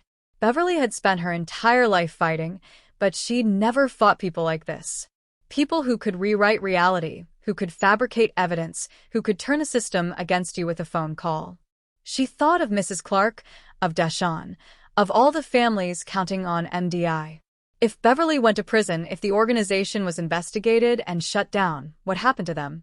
She thought of Tristan, the man she loved, facing prison because he'd chosen to stand with her. She thought of her mother's voice. You grow so big they can't ignore you. But what happened when you grew so big you became a target? When your size didn't protect you, but painted a bullseye on your back? I need time, Beverly said, her voice barely audible. You have 24 hours, Reginald said. After that, we file everything with the appropriate authorities, and you can spend the next decade trying to prove your innocence from inside a cell. Eleanor stood, smoothed her designer dress. Tristan, sweetheart, you're welcome to stay here tonight. Your old room is exactly as you left it. I'm leaving with Beverly, he said. Then you're both leaving, Reginald said flatly. But make no mistake, this is the last time you'll be welcome in this house if you choose her over us. They walked out together, Beverly's legs numb, Tristan's hand the only solid thing in a world that had turned to quicksand. Outside, the morning sun was obscenely bright, the gardens obscenely beautiful, the world obscenely normal while Beverly's life imploded. They got in the car. Tristan started driving, his jaw clenched so tight Beverly could see the muscle jumping. We can fight this, he said again. We can. They're going to win, Beverly interrupted. Tristan, they've already won. No. No. We'll find a lawyer. We'll expose the fabricated evidence. With what proof? They control everything. They've thought of everything. And even if we somehow prove our innocence, how long will that take? Months? Years? What happens to MDI while I'm fighting legal battles? What happens to the families we serve when the funding dries up because we're under investigation? Tristan pulled over on a side street, turned to face her. So, what are you saying? I'm saying maybe I should take their deal. No. His voice cracked. No, Beverly, you can't. If I don't, you go to prison. My organization gets destroyed. All the people who depend on us suffer. For what? So, I can prove a point? So, I can fight a family that spent generations learning how to crush people exactly like me. So they just win? They just get away with everything. They always do, Beverly said, and the words tasted like defeat. People like the Warringtons always win. That's how the system works. I don't believe that. I don't believe you believe that. But she did. In that moment, sitting in a car on a random street while her world burned, she believed it completely. She'd been naive to think she could fight them. Naive to think integrity and truth mattered more than power and money. Naive to think love could be enough to protect her from the machinery of their destruction. Her phone buzzed. A text from Vivian. Federal agents just showed up at MDI. They have a warrant. They're seizing our financial records. Beverly, what's happening? The last piece of her world crumbled. They've already started, she whispered, showing Tristan the message. They're not waiting 24 hours. They're destroying everything right now. Tristan's hands were shaking on the steering wheel. I'll confess. I'll tell the SEC the insider trading allegations are false. They'll say you're lying to protect me. Then what do we do? Beverly looked at the man she loved, the man who'd given up everything for her, who was ready to sacrifice his freedom, his family, his entire life, and she made the hardest decision of her life. You go back, she said quietly. You go back to your family, you tell them I'm leaving, and you let them make this go away. Beverly, I won't let you go to prison for me. I won't let them destroy you because you loved the wrong person. You're not the wrong person. To them I am. And they have all the power here. She touched his face, memorizing it. Please. If you love me, don't fight this. Just let me go. I can't. You have to. They sat there, foreheads pressed together, both of them crying now, the future they'd imagined together disintegrating like smoke. Beverly had spent her life being strong, being brave, being the one who fought when everyone else gave up.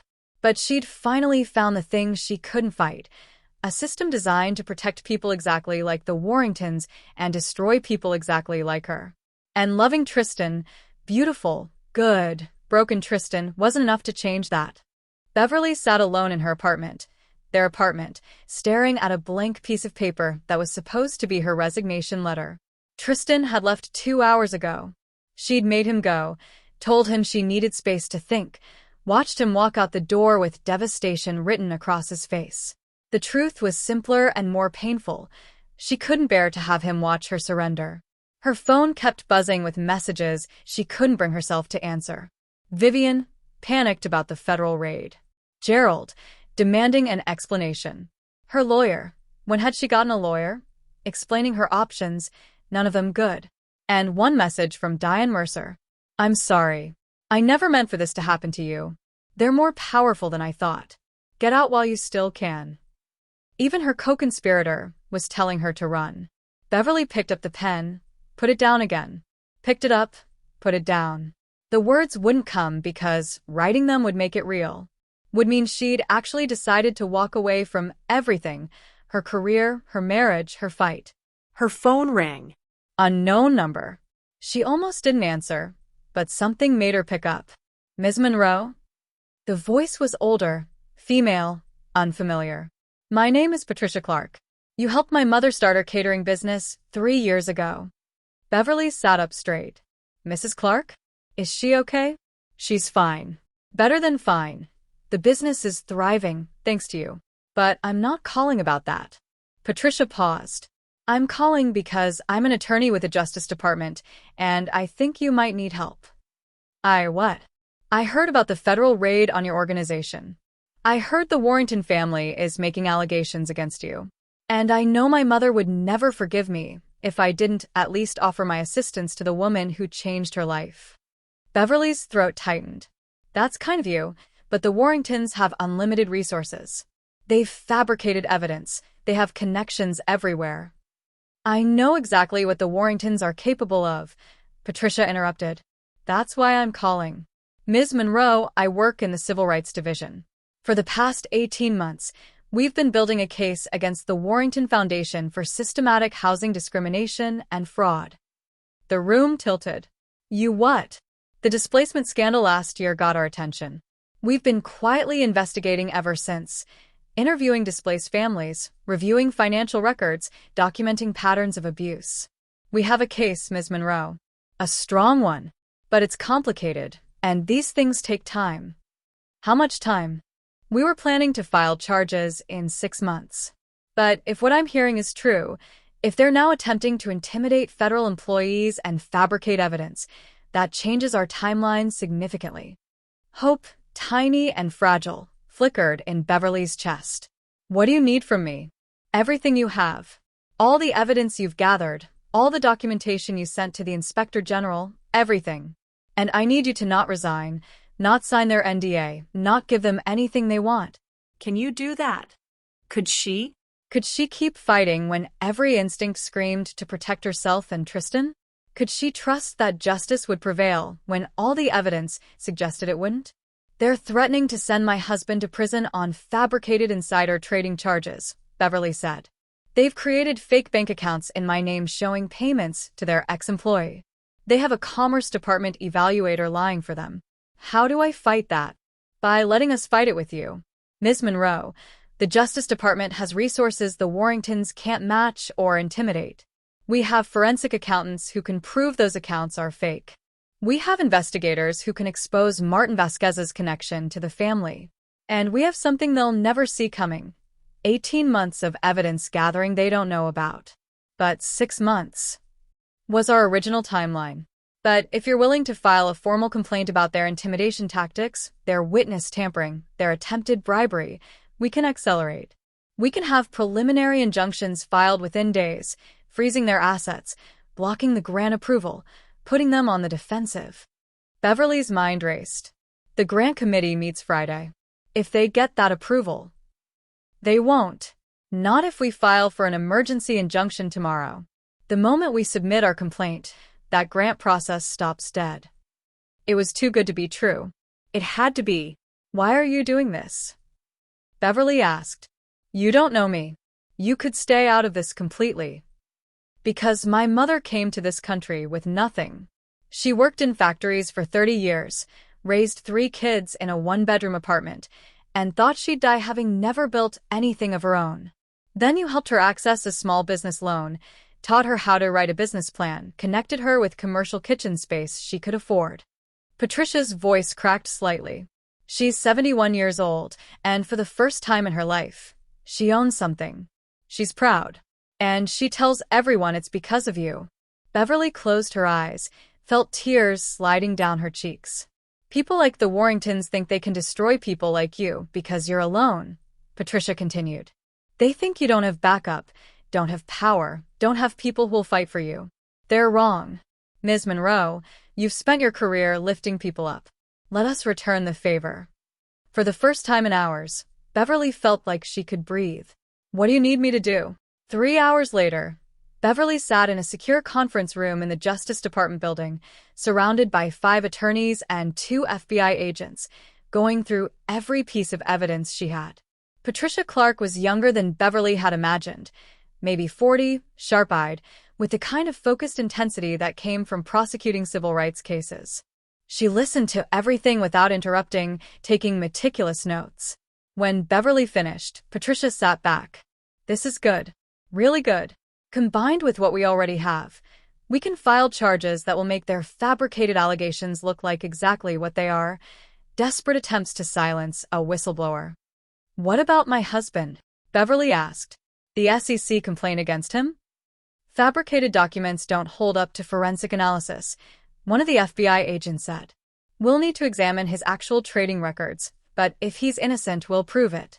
And if the Warringtons created false evidence, that's obstruction of justice. That's prison time for them, not him. And Martin Vasquez? We'll be having a conversation with Mr. Vasquez very soon, Patricia said with a tight smile. Lying on a federal grant evaluation is a felony. Coordinating with applicants to circumvent oversight is fraud. He'll have a choice, cooperate with us or go down with the Warringtons. They have connections everywhere, Beverly warned. Congressmen, deputy secretaries, people who can make this go away. They have connections in the Commerce Department, Patricia corrected. They don't have connections in the Civil Rights Division of the Justice Department. We've been insulated from political pressure precisely for cases like this. And trust me, once we file, those politicians will run from the Warringtons like rats from a sinking ship. No one wants to be associated with a federal civil rights prosecution. One of the other attorneys, a black man in his 60s, leaned forward. Ms. Monroe, I want you to understand what you're signing up for. Once we file, this becomes public. Your name will be in the newspapers. The Warringtons will attack you in the media, try to destroy your reputation, dig up everything they can from your past. It's going to get ugly before it gets better. It's already ugly, Beverly said quietly. At least this way, I'm fighting back. Good. Patricia slid a document across the table. Then let's make it official. This is a formal complaint of witness intimidation, bribery, fraud, and civil rights violations. Once you sign it, we file tomorrow morning, and everything changes. Beverly stared at the document. This was it, the point of no return. Once she signed, she was declaring war on one of the most powerful families in the state. But she thought of Mrs. Clark, finally proud of something she'd built. She thought of the families who'd been displaced by the Warringtons' last community development project. She thought of all the people who'd be hurt if that $10 million grant got approved and used for another gentrification scheme. She thought of her mother. You grow so big they can't ignore you, and then you use that size to lift up everybody they tried to step on. Beverly picked up the pen and signed her name. When she finally left the Justice Department building, it was after 9 p.m. The city was dark, streetlights casting long shadows, and Beverly felt like she was walking in a dream. She'd done it. She'd actually done it. Tomorrow morning, the full weight of the federal government would come down on the Warrington family. Injunctions would be filed, assets would be frozen, investigations would go public. The war she'd been trying to avoid was now inevitable. Her phone buzzed. Tristan, where are you? I've been calling for hours. Please tell me you're okay. She called him back. Beverly, Jesus. I've been losing my mind. I'm okay. Better than okay. She took a breath. I need you to meet me at home. I have something to tell you. You didn't sign their agreement, did you? No. I did the opposite. What does that mean? It means come home, and I'll explain everything. And Tristan. She smiled for the first time all day. It means we fight. He was waiting when she got home, pacing the living room like a caged animal. The moment she walked in, he pulled her into his arms, held her so tight she could barely breathe. I thought I'd lost you, he whispered into her hair. I thought you were going to give up. I almost did. She pulled back to look at him. But then I remembered who I am, who we are, and I decided I'd rather go down fighting than live on my knees. She told him everything, Patricia's call, the Justice Department case, the evidence they'd been gathering, the complaint she'd signed. When she finished, Tristan was quiet for a long moment. They're going to come after us with everything they have, he finally said. I know. My mother will never forgive me. I know. My family name, everything I was raised to believe mattered. It's all going to be destroyed. I know. She touched his face. And I'm sorry. I'm so sorry that loving me costs you this. Stop. He kissed her, fierce and desperate. Loving you doesn't cost me anything. Loving you is the only thing I've ever done that actually matters. My family's legacy? Let it burn. Let it all burn, as long as I have you. You're sure? I've never been more sure of anything. He rested his forehead against hers. We do this together. All the way. Whatever comes. Together, she agreed. They made love that night with a different energy than before. Not grief or desperation, but defiance. A middle finger to everyone who'd tried to break them, a reclamation of their own story, their own power. Afterward, lying tangled together in the dark, Tristan asked the question she'd been waiting for. What happens tomorrow? Tomorrow, we burn their world down and build something better from the ashes. The next morning, Beverly woke to her phone exploding with notifications. The Justice Department had filed at 8 a.m. The complaint was public record now, and the media had descended like vultures. Warrington family faces federal civil rights charges.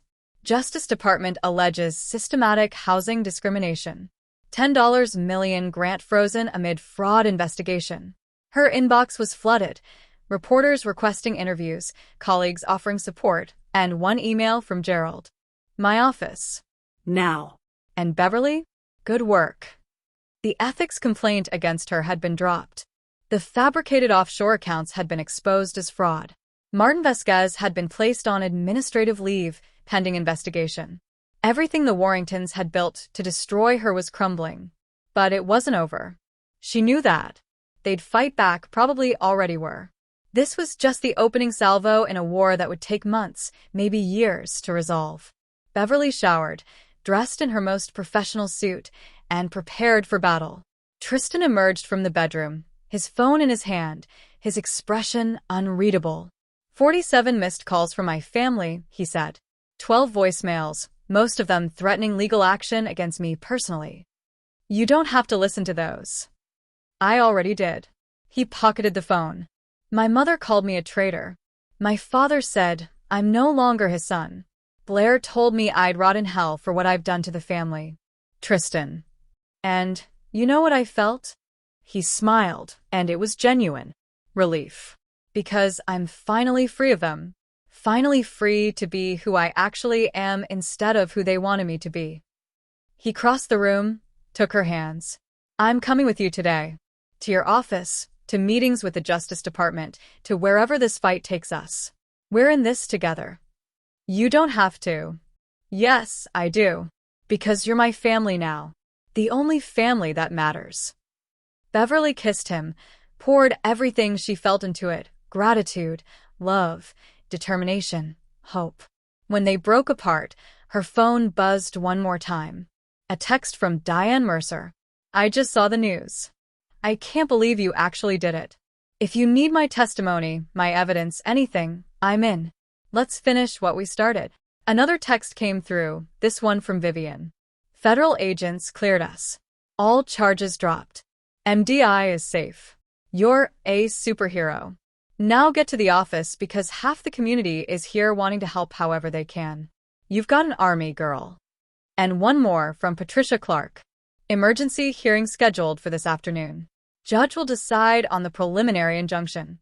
Be ready. The Warringtons are bringing their best lawyers. But so are we. See you at 2 p.m. Beverly looked at Tristan, saw her own determination reflected in his eyes. You ready for this? She asked. I was born ready. He grabbed his keys. Let's go show my family what happens when they underestimate you. They walked out together, into a morning that felt like the first day of something new. The Warringtons had tried to destroy her. They'd used every weapon in their arsenal, money, connections, fabricated evidence, intimidation. But they'd made one critical mistake. They'd assumed she was alone. They'd forgotten that Beverly Monroe had spent her entire life building bridges, lifting people up, creating communities. And now those communities were lifting her back. This wasn't the end of the fight. It was just the beginning. But for the first time since this nightmare started, Beverly knew she was going to win.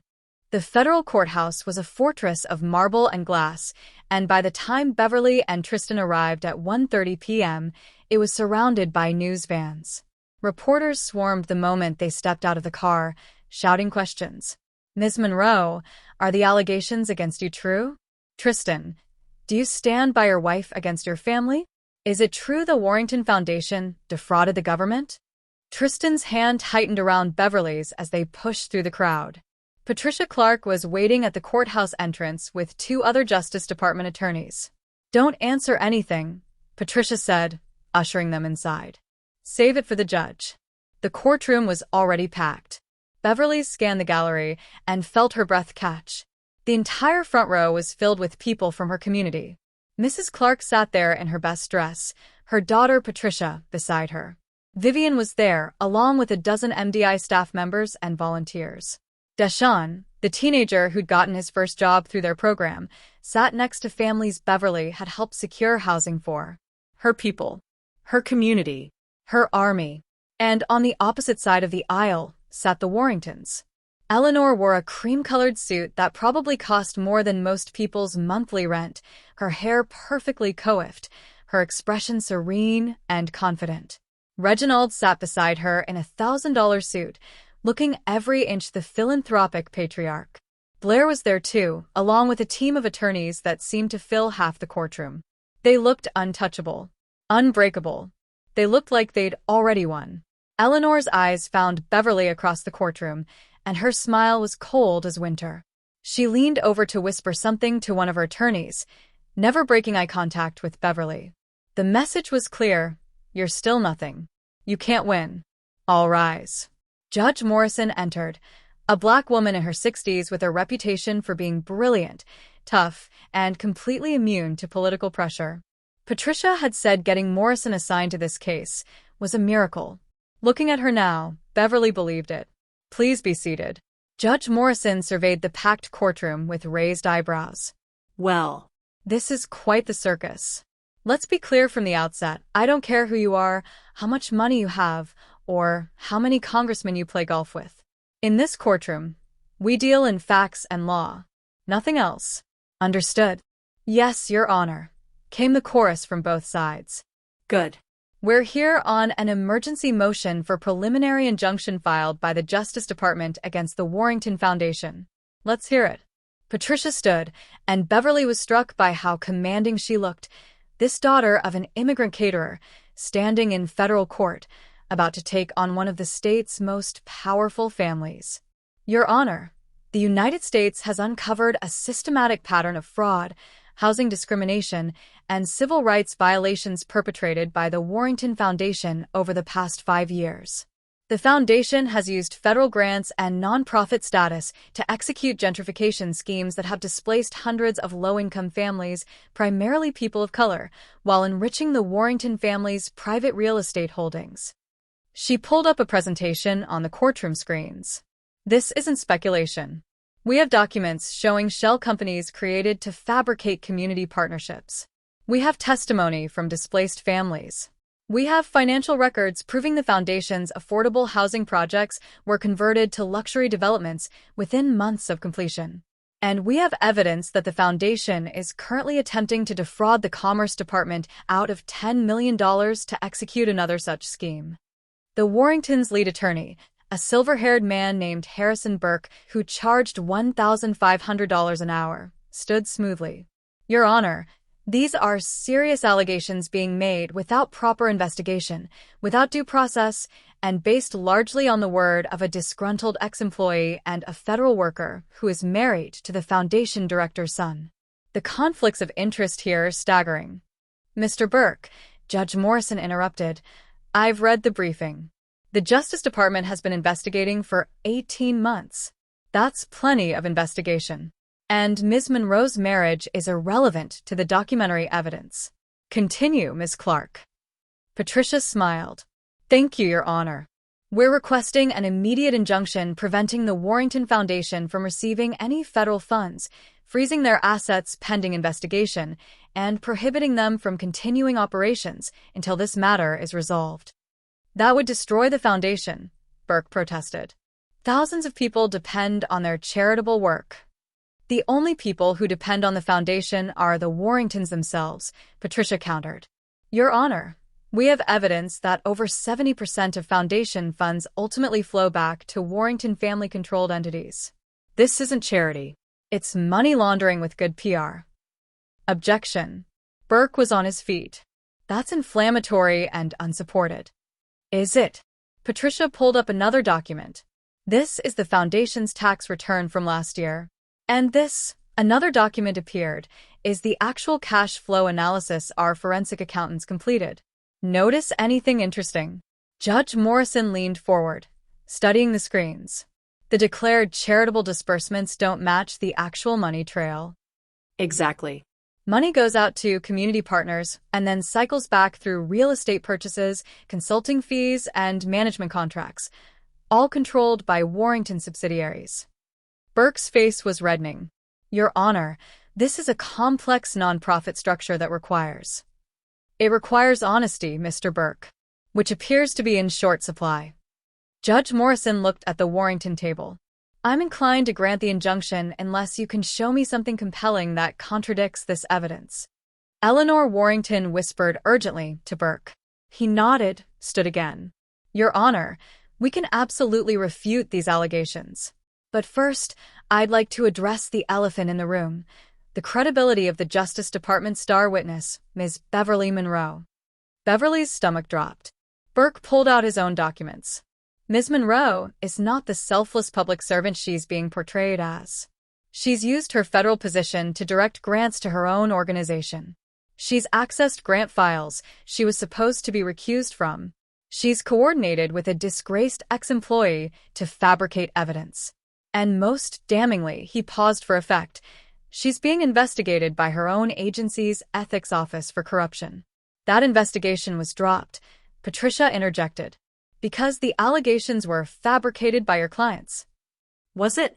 Or was it dropped because Ms. Monroe has powerful friends who want this case to proceed regardless of the truth? Burke turned to the judge.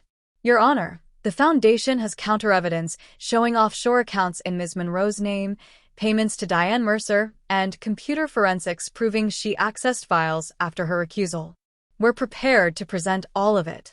Judge Morrison's expression was unreadable. Miss Clark. Patricia stood calmly. Your Honor, the offshore accounts were created by someone using stolen identity information. The FBI has already traced them to a digital firm that the Warrington family has used in the past. The file access was from a compromised login, again, traced to the same firm. And the payments to Ms. Mercer? They don't exist. The bank records are forgeries. All of this has been verified by federal investigators and is detailed in our supplemental briefing, which was filed this morning and we've barely had time to review, Burke complained. You've had the same amount of time we've had to review your evidence, Patricia shot back. The difference is ours is real. Enough. Judge Morrison held up her hand. Here's what we're going to do. I want to hear from witnesses. Real people affected by this situation. Not lawyers, not documents, people. Ms. Clark, do you have anyone who can speak to the Foundation's actual impact? We have several witnesses, Your Honor. And we have character witnesses who can speak to the Foundation's good work, Burke added quickly. Fine. We'll hear from both sides. But keep it relevant and brief. This isn't a trial, it's a preliminary hearing. Over the next hour, the courtroom became a battlefield of testimonies. The Warringtons presented a parade of well-dressed people singing the Foundation's praises, a university president who'd received a scholarship endowment, a hospital administrator grateful for a new wing, a city councilman who praised their civic engagement. Then Patricia called her witnesses. First was Maria Rodriguez, a 68-year-old woman who'd lived in the same apartment for 32 years until the Warrington Foundation's renewal project came to her neighborhood. They said they were improving our community, Maria testified, her voice shaking. They said we'd have better housing, safer streets. But 6 months later, my building was condemned. They said it was unsafe, but it had been fine for decades. They relocated us to temporary housing and promised we could come back. But when the construction finished, the apartments were luxury condos we couldn't afford. I lost my home, my neighbors, families I'd known for 30 years. We all got scattered across the city. Burke tried to cross-examine her, suggesting she was confused about the timeline, but Maria held firm. I'm not confused. I know what happened. The Foundation took our homes and gave them to rich people. That's the truth. Next was James Patterson, a former employee of one of the Foundation's shell companies. I was hired as a community liaison, he testified. But there was no community to liaise with. My job was to attend meetings, pretend to represent a nonprofit that didn't really exist, and sign paperwork approving projects I knew nothing about. When I started asking questions about where the money was actually going, I was fired. Did you receive severance? Burke asked on cross-examination. Yes, with an NDA that I was told not to violate unless I wanted to be sued into oblivion. I'm violating it now because I can't stay silent anymore. Judge Morrison made notes, her expression growing darker with each testimony. Then Patricia called Diane Mercer. Diane looked terrified but determined as she took the stand. She confirmed everything she'd told Beverly, the fabricated partnerships, the shell companies, the systematic fraud. Why should we believe you? Burke demanded. You were fired for cause. You have an axe to grind. I was fired because I refused to participate in fraud, Diane said, her voice steady. And yes, I'm angry about what they did to me. But I'm angrier about what they did to the families they displaced. I'm angrier that I helped them do it for 8 years before I understood what was really happening. No further questions, Burke said dismissively. But Judge Morrison had questions. Ms. Mercer, you mentioned shell companies. Can you name them? Diane listed them: the Washington Heights Community Alliance, the Riverside Development Collective, the Urban Renewal Partnership. The same organizations Martin Vasquez had claimed to verify. And these organizations don't actually exist? They exist on paper. They have addresses, usually mail forwarding services. They have directors, usually actors or low-level employees paid to play a role. But they don't do any actual community work. They're just vehicles for moving money. Thank you, Ms. Mercer. Patricia stood. Your Honor, we have one more witness. Tristan Warrington. The courtroom erupted in whispers. Eleanor's face went white. Reginald half stood from his seat before his attorney pulled him back down. Tristan squeezed Beverly's hand once, then walked to the witness stand. He looked at his parents as he was sworn in, and Beverly saw something like grief cross his face. Then it hardened into resolve. Mr. Warrington, Patricia began, you're the son of Reginald and Eleanor Warrington, correct? Yes. And you were involved in the Foundation's operations for several years? Until about 18 months ago, yes. What changed 18 months ago? Tristan took a breath. I discovered what the Foundation was really doing. I'd been kept away from the financial side, told I was too focused on actual charity work to understand the business aspects. But I started digging, and I found the truth. And what did you do with that truth? I became a whistleblower. I'm the one who leaked information about the displacement scandal to the press last year. The courtroom exploded. Judge Morrison had to gavel for silence. Your Honor, Burke was shouting, this is a clear conflict of interest. This witness is married to. I'm aware of who he's married to, Mr. Burke. Sit down. Judge Morrison turned back to Tristan. Continue. I gave reporters documents showing the foundation had displaced 300 families while claiming to create affordable housing. I thought the exposure would stop them, but they just got better at hiding it. Mr. Warrington, do you have knowledge of the foundation's current grant application? Yes. I've reviewed it. The community partnerships are fake, the affordable housing provisions are meaningless, and the whole thing is designed to secure federal money for another gentrification project. How do you know this? Tristan reached into his jacket and pulled out a flash drive. Because I kept copies of everything. Every document I found during my original investigation. Every email discussing the real plans behind the public facade. Every financial record showing how the money actually moved. I've had it for 18 months, waiting for the right moment to use it. He handed the flash drive to Patricia, then looked directly at his parents. I'm sorry it came to this. But I can't let you keep hurting people and calling it charity. I won't.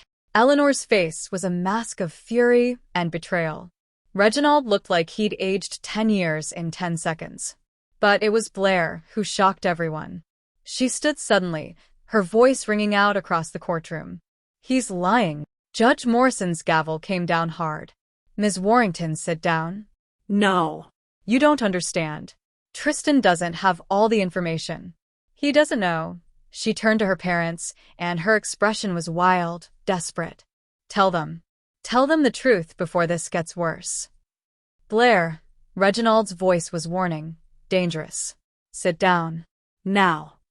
I'm not going to prison for you. And suddenly, everything shifted. Burke was trying to quiet Blair. Eleanor was hissing something at her daughter.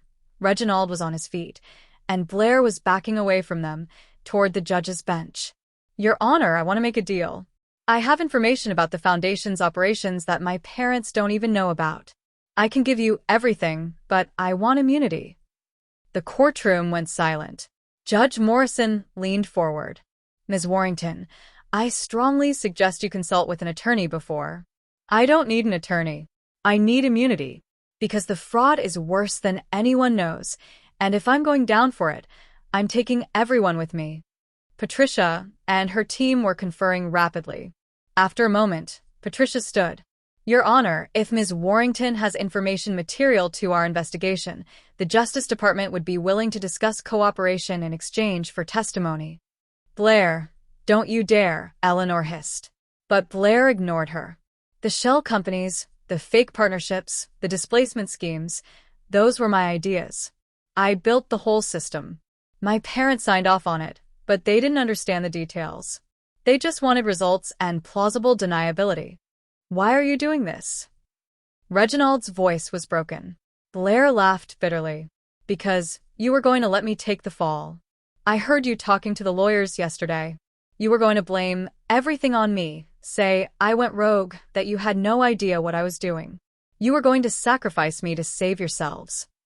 That's not. Don't lie to me. Blair's voice cracked. I spent my entire life trying to prove I was as good as Tristan, as worthy of your legacy. I built an empire for you, made you richer than you'd ever been, and you were going to throw me away the first time it got difficult. Eleanor's face crumbled. Blair, sweetheart. Don't. Just don't. Blair turned back to Judge Morrison. I'll testify to everything. The fraud, the fabricated evidence against Beverly, bribing Martin Vasquez, all of it. But I wanted in writing that I get a reduced sentence for cooperation. Judge Morrison looked at Patricia. Ms. Clark, we'll need to verify her information, but if it's credible, we can work out an agreement. Then let's take a recess while you do that. Judge Morrison's expression was grim. And someone get the Warrington's attorney some water, because they look like they're going to need it. In the recess, Beverly stood in the hallway, trying to process what had just happened. The Warrington family had just torn itself apart in open court. Tristan stood beside her, quiet and shaken. I didn't know Blair was that deep in it. I thought she was just following our parents' lead, not orchestrating everything. She was protecting herself, Beverly said softly. Like a cornered animal. She's still my sister. His voice broke. And I just helped destroy her. Beverly pulled him close. No. She destroyed herself. You just refused to help her keep doing it. Patricia approached, her expression cautiously optimistic. Blair's information checks out. She's giving us everything: account numbers, communications with Martin Vasquez, plans for the new displacement project. All of it. With her testimony and Tristan's documents, we have an airtight case. What happens now? Beverly asked. Now?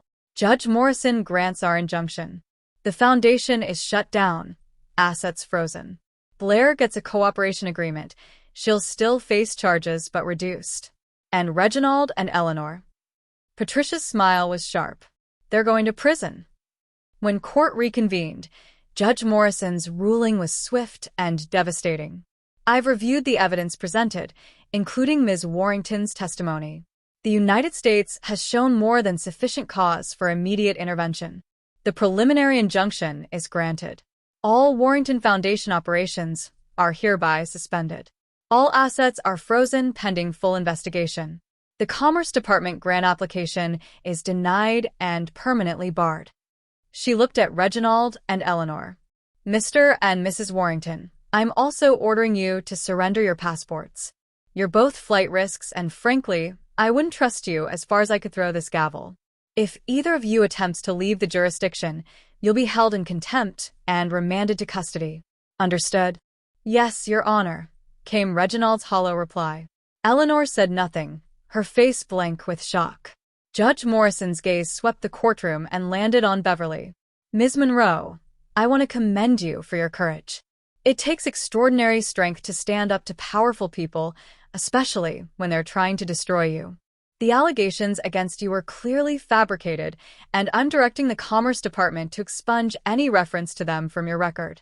You've served your country and your community with integrity. Don't let anyone tell you otherwise. Beverly's eyes burned with tears. Thank you, Your Honor. Court is adjourned. The gavel came down with the finality of justice. And just like that, it was over. The Warrington Empire, built over generations, sustained by wealth and connections and calculated cruelty, had fallen in a single afternoon.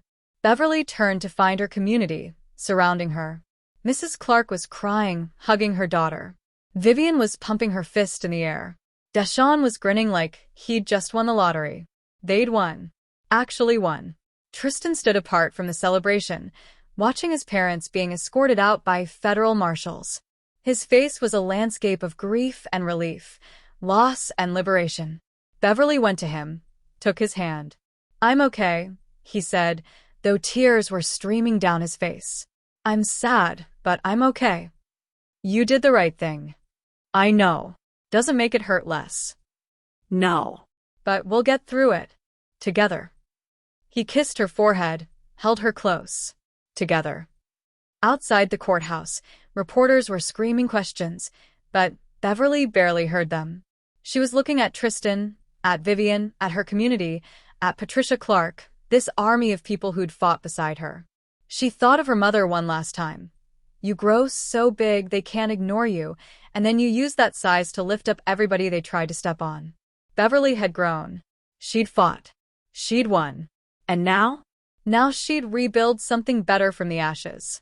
6 months later, the morning sun streamed through the windows of the New Monroe Development Initiative headquarters, a beautifully renovated building in the heart of Washington Heights, 3 times the size of their old space. Beverly stood in what would be her new office, still smelling of fresh paint, and marveled at how much had changed in half a year. You're going to wear a hole in the floor if you keep pacing, Vivian said from the doorway, carrying 2 cups of coffee. Nervous? Excited, Beverly corrected, accepting the cup. This is really happening, isn't it? Girl, it already happened. The building is ours. The grant funding came through. We're hiring 15 new staff members next month. MDI is about to become one of the largest community development organizations in the state. Vivian grinned. You manifested this. We manifested this, Beverly corrected. None of it would exist without you. True, but I'm not the one who took down a corrupt empire and became a national hero. Vivian held up her phone, showing a news article. Warrington trial begins. Former socialites face decades in prison for fraud. Beverly didn't smile. Even now, knowing everything they'd done, she couldn't find joy in Reginald and Eleanor's downfall. The trial had been postponed multiple times, but it was finally beginning today. Tristan had been dreading it for weeks. "How's he doing?" Vivian asked, reading her mind. "Better than I expected. Worse than he pretends." Beverly sipped her coffee. "He's testifying next week. I think that's weighing on him more than he'll admit." "Is he going to the courthouse today?" No. He said he can't watch the opening statements. "It's too much." Beverly checked her watch. "He's meeting with a therapist this morning, then coming here for the ribbon-cutting ceremony this afternoon." Therapy had been Tristan's idea. Individual sessions for him, couples counseling for them both. The past 6 months had been healing, but they'd also been hard. Tristan was grieving the family he'd lost, even though he knew letting them go was the right choice. Some days were easier than others, but they were getting through it. Together. "Speaking of the ceremony," Vivian said, "Patricia Clark just called. She's bringing her mother and about 30 other people. We might need more chairs." Beverly laughed. "We'll figure it out." Patricia had become more than just the attorney who'd saved Beverly's career. She'd become friend. After the Warrington injunction, Patricia had continued prosecuting the case with relentless precision. The evidence Blair provided, combined with Tristan's documents and Diane's testimony, had built an unassailable case. Martin Vasquez had flipped immediately when confronted, agreeing to testify against the Warringtons in exchange for a reduced sentence. He'd been sentenced to 2 years in federal prison and permanent barring from government service. Blair's cooperation agreement had gotten her a 5-year sentence, 3 of them suspended. She was currently serving her time at a minimum security facility, and, according to Tristan, she'd sent him a letter last month, the first communication from any Warrington family member since the trial began. He hadn't opened it yet. "Oh, and Diane Mercer confirmed she's coming too," Vivian added. She said she wouldn't miss it for the world. Diane had become an unexpected ally. Once the Warrington prosecution began, she'd been vindicated, the industry blacklisting ended, and she'd been hired by a progressive foundation working on housing justice. She and Beverly met for coffee once a month, 2 women who'd survived the Warrington machine and came out stronger. Beverly's phone buzzed. A text from Tristan. "Therapy went well. Dr. Williams says I'm making progress." Which is therapists speak for, "You're still a mess, but at least you're a self-aware mess now. Love you. See you at 2. She smiled, typed back. "So proud of you. Love you more." "You two are disgustingly cute," Vivian said, reading over her shoulder. "You're just jealous. Incredibly jealous. When's he going to find me a handsome, reformed rich boy who'll worship the ground I walk on?" "Keep manifesting. Maybe there's another Tristan out there somewhere." "There better be, because I deserve it after everything we've been through." A knock on the doorframe made them both turn. Gerald McKinney stood there, holding a gift bag and wearing a rare smile. "Gerald." Beverly crossed the room to hug him.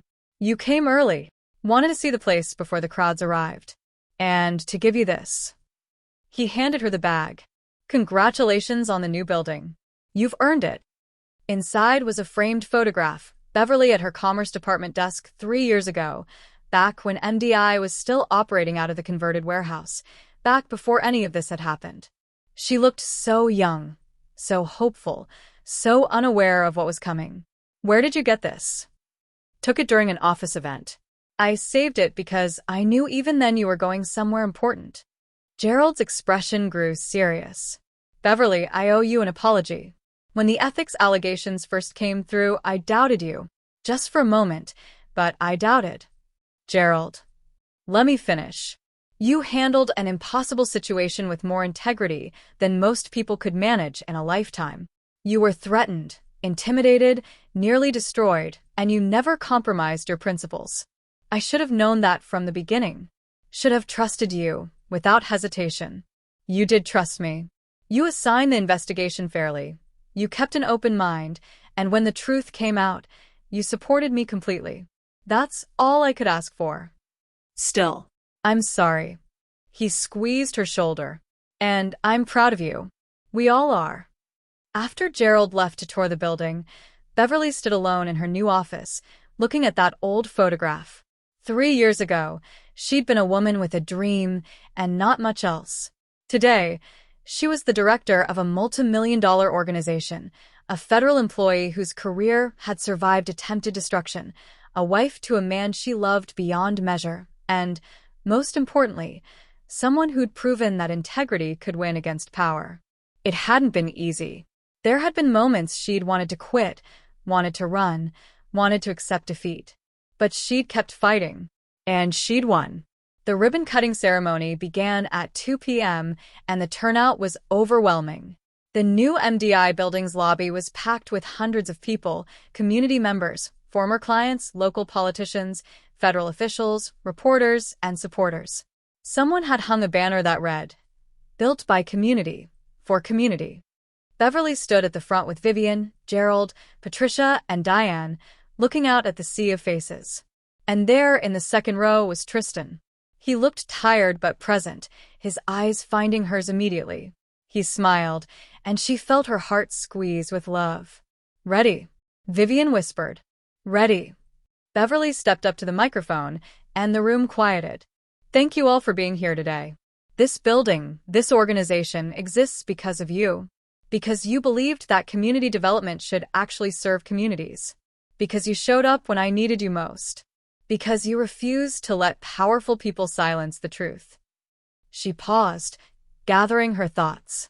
6 months ago, I stood in a courtroom and watched justice prevail against people who thought they were untouchable. It was a victory, yes. But the real victory is this. She gestured to the building around them. The fact that we're still here, still fighting, still building something that matters. Applause rippled through the crowd. The Warrington family tried to destroy me because I threatened their power. But what they didn't understand is that my power never came from my position or my credentials. It came from you. From every person who trusted me with their story, who let me fight for them, who reminded me why this work matters. She spotted Mrs. Clark in the crowd, dabbing at her eyes with a handkerchief. This new building will house expanded job training programs, a small business incubator, affordable housing resources, legal aid services, and educational workshops. We're going to serve 5,000 more families this year than we did last year. And we're going to do it with integrity, transparency, and the knowledge that real community development lifts people up instead of pushing them out. More applause, louder now. I also want to acknowledge some people specifically. Vivian Lauron, my partner and best friend, who's been beside me since day one. Patricia Clark, the attorney who saw me as someone worth fighting for. Diane Mercer, who risked everything to expose the truth. Gerald McKinney, who taught me what principled leadership looks like. She took a breath, found Tristan in the crowd again. And my husband, Tristan, who chose integrity over inheritance, truth over tradition, and love over everything else. Who showed me that sometimes the people born into privilege can recognize it, reject it, and use their position to build something better. Baby, I love you. Thank you for standing with me. Tristan's eyes were wet, but he was smiling. So, let's cut this ribbon and get to work. We've got communities to serve and a future to build. The ribbon fell away to cheers and applause. People poured into the building, exploring the new spaces, marveling at the computer labs and meeting rooms and child care center. Beverly was immediately surrounded by well-wishers, but she kept her eye on Tristan, who'd been cornered by a reporter. "Mr. Warrington, your parents' trial began today. Do you have any comment?" She watched Tristan's face, saw him consider his words carefully. "I hope justice is served," he said simply. "I hope the families they hurt get the accountability they deserve. And I hope that one day my parents understand that real legacy isn't built on what you take from others, but on what you give." "Do you regret testifying against them?" No. "I regret that it was necessary, but I don't regret telling the truth." "And your relationship with your wife? Some have suggested she manipulated you." Some people will always try to diminish strong women by claiming they've manipulated the men who love them. Tristan interrupted, his voice firm. Beverly didn't manipulate me. She inspired me. She showed me what real courage looks like, what real service looks like, what building a life of purpose looks like. Everything good in my life now exists because I had the wisdom to love her and the strength to choose her. That's not manipulation. That's the best decision I ever made. The reporter seemed taken aback by the conviction in his voice. Beverly's heart swelled. 6 months ago, Tristan had been a man caught between two worlds. Today, he'd planted his flag firmly in hers. Later, when the crowds thinned and the sun began to set, Beverly found herself on the building's rooftop terrace, a space they designed for community gatherings and events. Tristan joined her, sliding his arms around her waist from behind, resting his chin on her shoulder. Hell of a day, he murmured. Hell of a 6 months. Hell of a life. He kissed her neck. But I wouldn't change any of it. Not even the part where your family tried to destroy us? Especially not that part, because it showed me who you really are. And who I want to be. He turned her to face him. I spent my whole life thinking legacy was about money and reputation and family names. But you showed me it's about the people you help, the communities you serve, the lives you change. That's the legacy I want to build with you. Beverly touched his face. You're already building it. We are, he corrected. Together. He pulled a small box from his pocket, and Beverly's breath caught. Tristan. I know we're already married, he said quickly. But that wedding happened when we were hiding from my family, when everything was complicated and scary. I want to do it again. Properly. With everyone we love there. A real celebration of who we are and what we've built. He opened the box, revealing a new wedding band. Simple, elegant. Engraved with words she had to squint to read. You grow so big they can't ignore you. Her mother's words. The philosophy that had carried her through everything. Tears spilled down her cheeks. How did you? You told me about your mother on our 3rd date. About what she taught you, how she shaped you. I had it engraved because those words made you who you are. His own eyes were wet now. And who you are is the most extraordinary person I've ever known. Yes, Beverly whispered. Yes, I'll marry you again. 1,000 times, yes. He slipped the ring onto her finger beside her original wedding band, and they kissed as the sun set over the city, over the communities they served, the lives they'd changed, the future they were building together. 3 months later, the second wedding was everything the first one wasn't. They held it in a community garden MDI had helped establish, surrounded by neighbors and friends and chosen family. Mrs. Clark catered the reception, her daughter Patricia served as Beverly's attorney of honor, and Vivian gave a speech that had everyone crying and laughing in equal measure. Diane was there, dancing with Gerald. Deshawn was there with his girlfriend, both of them college-bound thanks to MDI scholarships. Dozens of families Beverly had helped over the years showed up with homemade dishes and handmade gifts, turning the reception into a true community celebration. Blair sent a card from prison, a simple note that said, I'm glad he found someone worth being better for. I hope someday I can be better too. Tristan cried when he read it, then tucked it into his wallet. Reginald and Eleanor did not send anything. Their trial had ended 2 weeks ago with guilty verdicts on all counts. They were awaiting sentencing, facing anywhere from 15 to 25 years in federal prison. Tristan had attended the verdict reading, sitting in the gallery beside Beverly, holding her hand as the word guilty rang out again and again. Afterward, he'd said only, they made their choices. Now they live with the consequences. He was healing. Slowly, painfully, but genuinely healing. As the reception wound down and stars began to appear overhead, Beverly found herself swaying with her husband under strings of lights, his arms around her, her head on his chest. I have a surprise for you, she whispered. Another one? You already gave me the best gift, marrying me twice. This one's different. She pulled back to look at him, her heart racing. I'm pregnant. Tristan froze. You're what? Pregnant. About 8 weeks. I found out last week, but wanted to wait until today to tell you. She smiled nervously. Surprise? His face went through a dozen expressions: shock, disbelief, joy, terror, and finally pure, incandescent happiness. We're having a baby? We're having a baby. He picked her up and spun her around, laughing and crying at the same time, and Beverly felt so full of joy she thought she might burst with it. They were building a family, a real one, based on love and choice and shared values instead of obligation and tradition. They were building a legacy that would lift people up instead of tearing them down. They were building a future that would have made her mother proud. 1 year later, Beverly stood in the nursery they'd decorated in shades of yellow and green, holding 6-month-old Nadine Monroe Warrington and singing the lullaby her own mother had sung to her. The baby, named for the grandmother she'd never meet, cooed and grabbed at Beverly's braids, her eyes bright and curious.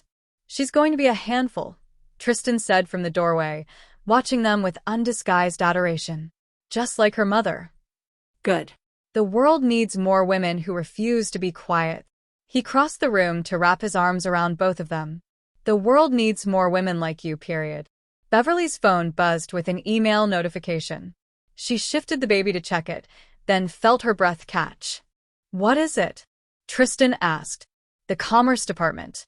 They're offering me a promotion, Regional Director of Community Investment for the entire Eastern Seaboard. She looked up at him, stunned. It's one of the highest positions in the agency. Are you going to take it? I don't know.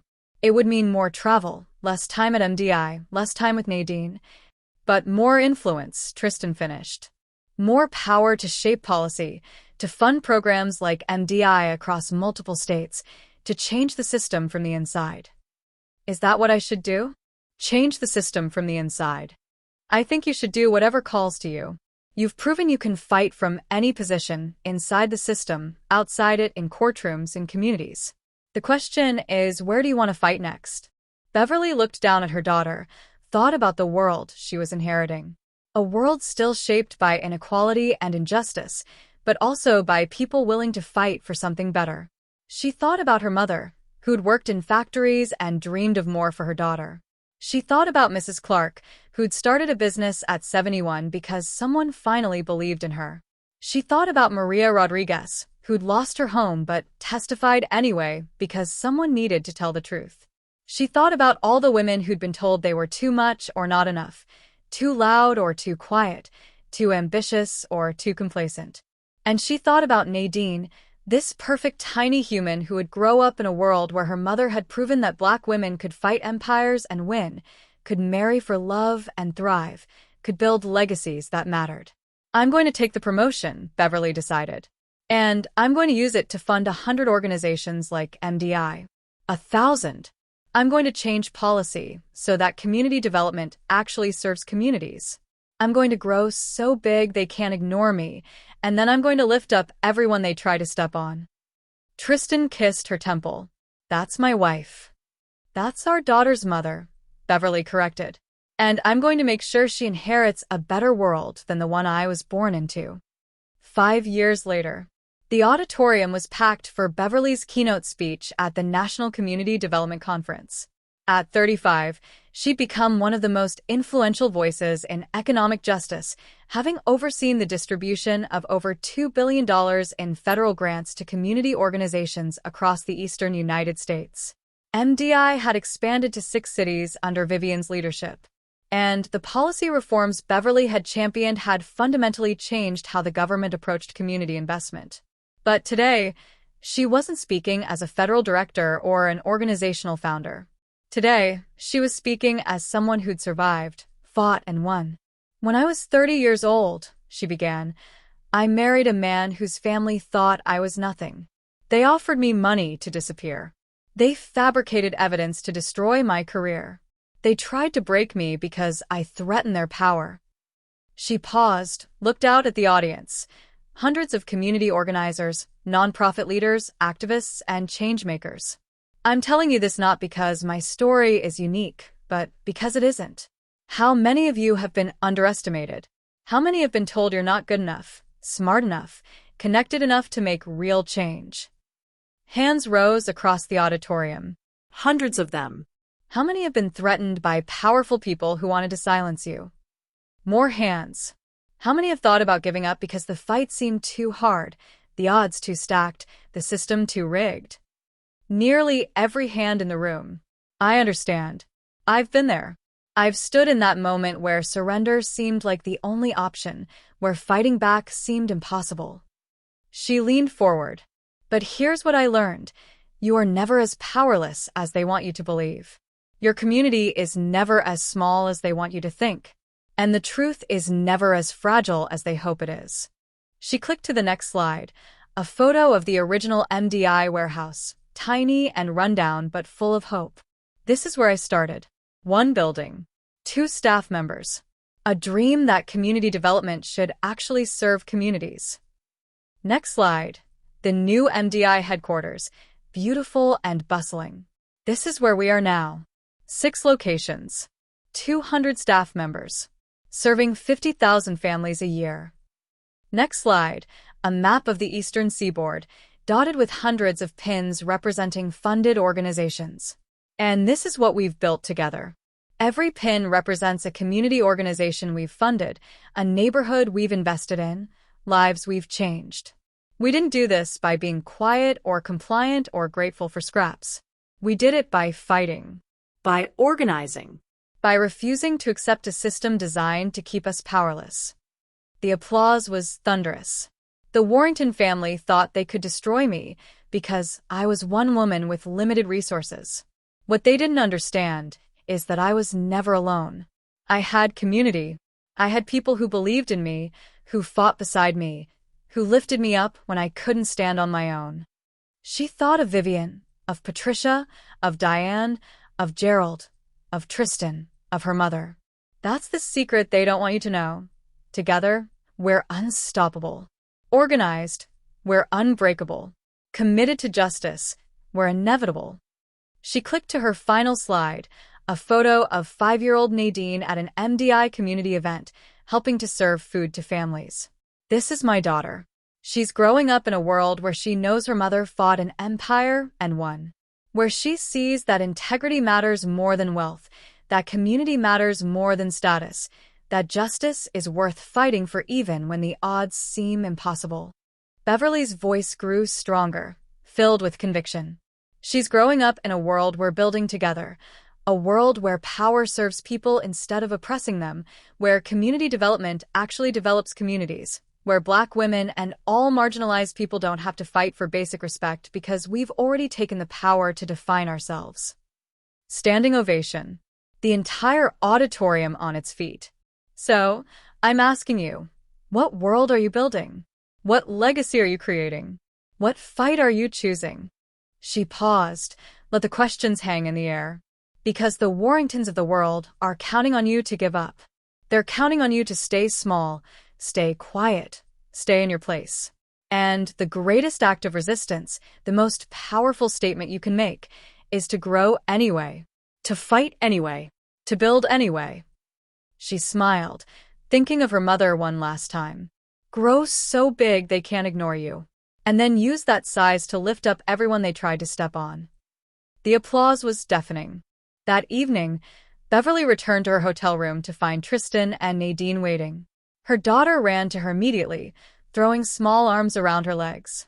"Mama, Daddy said you were amazing." "Daddy's biased," Beverly laughed, scooping her up. "Daddy's accurate," Tristan corrected, kissing her. "You brought down the house." "I watched the live stream with Nadine," she said, and I quote, "That's my mama, and she's the boss of everything." "Not everything," Beverly protested. "Of everything important," Nadine insisted with 5-year-old certainty. Beverly held her daughter close, breathing in the smell of her hair, feeling the solid warmth of Tristan's hand on her back, and marveled at this life she'd built. It wasn't the life she'd imagined at 20, or even at 30. It was better, because it was real. It was earned. It was built on truth and integrity and the knowledge that she'd faced the worst and survived. She'd married into a family that rejected her, and she'd built her own family instead. She'd faced an empire designed to destroy her, and she'd torn it down brick by brick. She'd been offered money to disappear, and she'd chosen to grow instead. And in the end, she hadn't just survived. She'd thrived. She'd won. And she'd built a legacy that would outlast the Warringtons by generations. A legacy of justice, of service, of lifting people up instead of pushing them down. That night, as she tucked Nadine into bed, her daughter asked the question she asked every night. "Mama, tell me a story." "What kind of story?" "A true one. About brave people." Beverly smiled. Once upon a time, there was a little girl whose mama told her she could grow so big that nobody could ignore her. And as she told the story, her mother's story, the story of every person who'd ever been underestimated and refused to stay small, Beverly felt the circle complete itself. From her mother's words to her own life, to her daughter's future. A legacy of growth, of courage, of refusing to be diminished. This was how you changed the world. Not with grand gestures or dramatic moments, but with daily choices to be brave, to be true, to be big enough to lift others up. This was how you won. Not by destroying your enemies, but by building something so beautiful, so just, so powerful that their ugliness couldn't survive in its shadow. This was how you loved. Not by playing it safe, but by choosing people who chose you back, who fought beside you, who built a future with you that was better than any past you'd inherited. As Nadine drifted off to sleep, Beverly stood by the window, looking out at the city lights, thinking about everything that had brought her to this moment. The pain. The fight. The victory. The love. All of it had been worth it. Every single moment.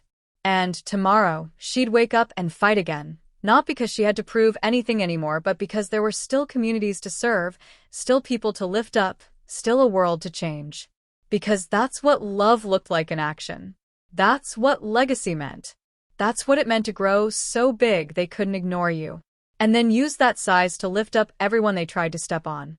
Thank you so much for reading Beverly's Journey.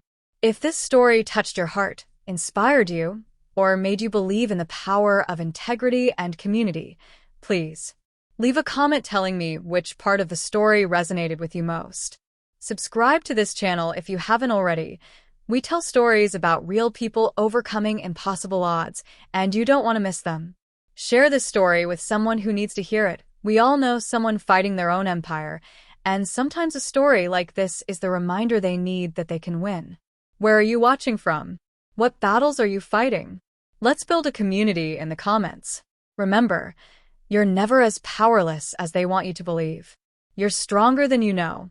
And you're not alone. Until next time, keep fighting, keep growing, and keep lifting others up. That's how we change the world.